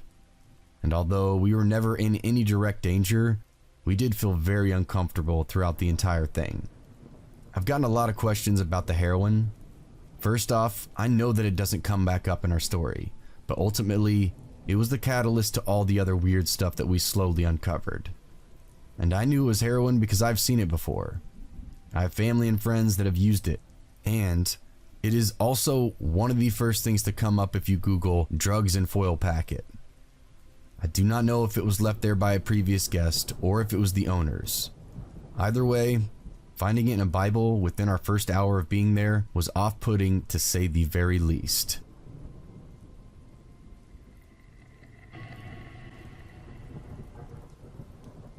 After reading a few posts on here, I've decided to add one of the creepier, still unexplained events that happened to me and a group of friends within the past 5 years. Thinking back on it, I still get this unnerved bad feeling that sort of lingers. Anyway, here goes. A group of friends and myself rented out a place on the week just for a fun-filled drunken weekend. We were all in our young to mid-20s, and it was supposed to be just for a big party. For the most part, that's exactly what it was. The Friday night and Saturday morning, we pretty much went all out, having a blast on the water, just doing fun, stupid stuff. Well, naturally, when Saturday afternoon rolled around, we were all so dead from going all out, we decided it would just be a night of no drinking, maybe a little weed smoking, and just have a chill evening and night. And that's exactly what it was, very relaxed. So 9 p.m. rolls around, and about 8 of us were inside the house and 5 outside the house. It was a 2-story house with a 2nd-story deck / back porch, and it was surrounded by the woods, and then down through the woods, you would hit the lake. I'll mention that we had already experienced some weird vibes from the locals when we first arrived, mostly just backcountry old-timers that I assumed were leering and irritated because we were a bunch of college-age kids looking to have a good time. But the town and the lake were so large, it's not like anyone knew where we were staying. Anyways, 3 of my friends were upstairs on the back porch, and my other friend and I were downstairs outside, just talking a little on this old table near the woods. I mean, it was otherwise just a really nice night. My friend and I were just getting lost in conversation, and all of a sudden, there was this weird feeling that encompassed us. Like an unnerving physical experience that came from the woods down behind us. It was so strong we both kind of just quieted down, and then out of nowhere, this loud chanting abruptly came from the woods. I have no idea how far away it was because of the way the lake is set up. I'm pretty sure the voices carried up through the forest though. It sounded like a cult chanting away, and all the voices were male. I mean, they were loud and perfectly in sync. I think we were frozen for all about 20 seconds before I couldn't contain myself anymore and darted towards the house with her following behind. It's hard to describe, and I don't know how to explain the feeling that came with that chanting, but it was definitely evil. Like something just so powerfully uninviting. I was shaking by the time we got up to the 2nd story and ran out onto the balcony with our other 3 friends, one of them being my brother. By the time we got up there, the chanting was gone, and I naturally asked, "Did you guys hear that?" in the most shaky, freaked out voice. They all had heard it too, and not just seconds later, the chanting began again.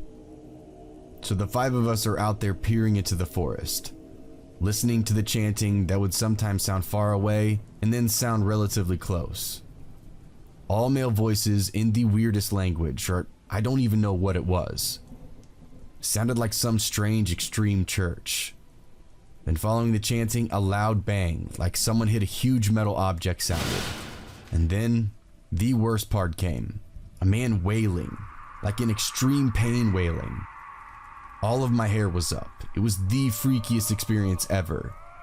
My brother and I were staring at one another in a mixture of scared, excitement, and horror. The wailing stopped, and then it was back to the chanting, which eventually died out. I was so freaked out by it that I wanted to call the cops, because whoever was screaming had definitely been in a lot of pain. And that mixed with the weird chanting just made me immediately think of some terrible sacrifice going on. One friend tried to say it had to be some drunk guys just messing around, singing, and being weird. But no way was that coming from some drunk guys. They were perfectly in sync. Then the bang, then the wail of pain. And then, all that weird tension and energy was just gone. Nope. I didn't call the cops, and I wish I would have. But honestly, the forest was so large, and since the lake house was up looking down at the woods in the lake, it could have been anywhere. It definitely wasn't in our close proximity, but close enough to hear all of it that perfectly. We all went inside and got some of the others, but by the time they came out, the chanting had stopped. Someone wanted to go out and explore and find where the sound had been coming from, but obviously that was a stupid idea. After that, I was so ready to go home. I can't explain the relief of driving away from there the next morning. Even now, it gives me the worst feeling ever. Whatever that was, it felt so wrong and so evil. I will never forget it. I can only imagine that it was some kind of weird cult stuff.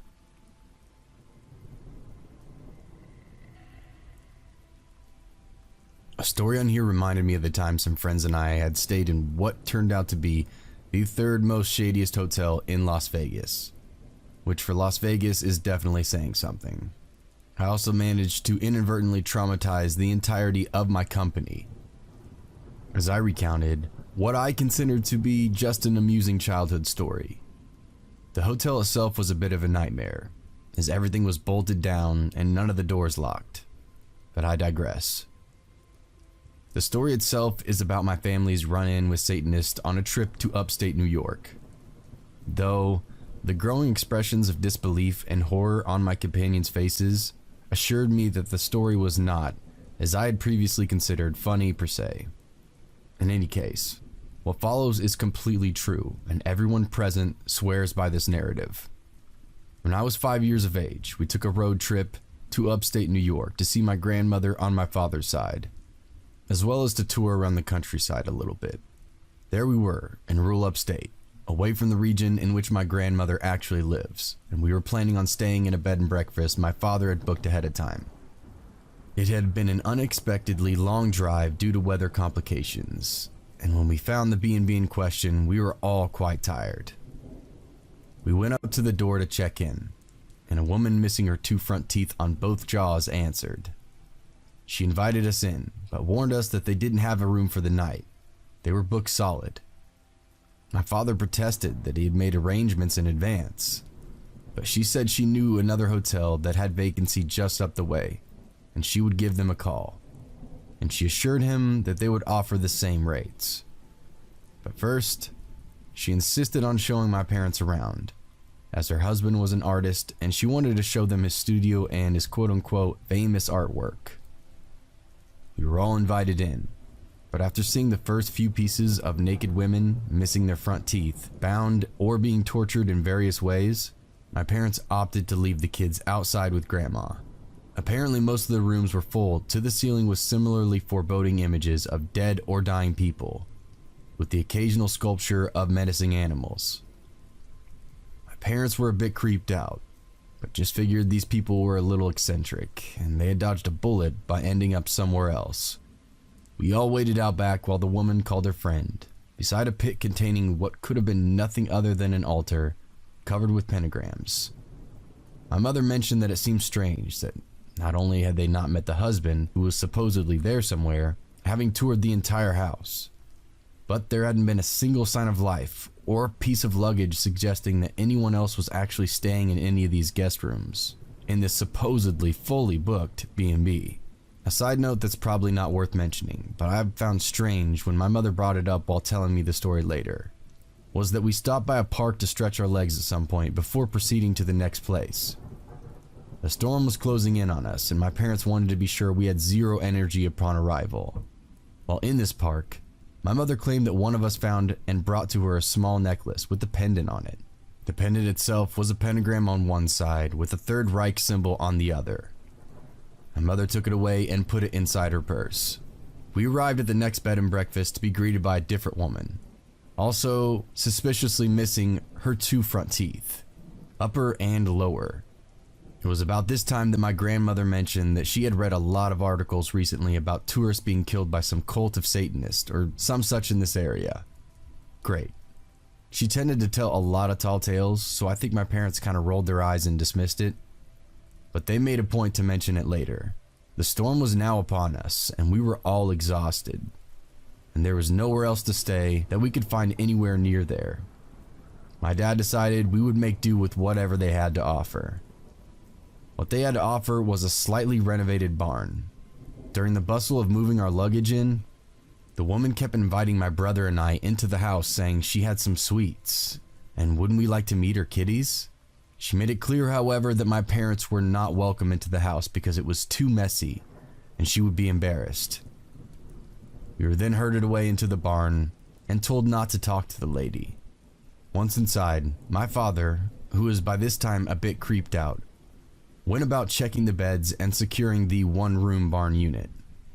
The windows had no coverings whatsoever, and the doors had no locks.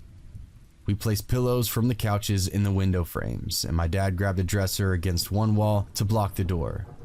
When he went to move the dresser, he discovered it was on wheels, which were completely silent.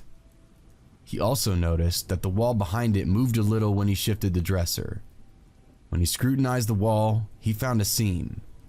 He pushed on the wall and it gave way, 2 invisible doors opening outwards into the night. And just outside was a dark-colored van which had been backed up to the opening. Livid, my dad went about rearranging all the furniture in the room, stacking the heaviest against the outward swinging doors, and moving the mobile dresser with various loud objects behind it against the main door.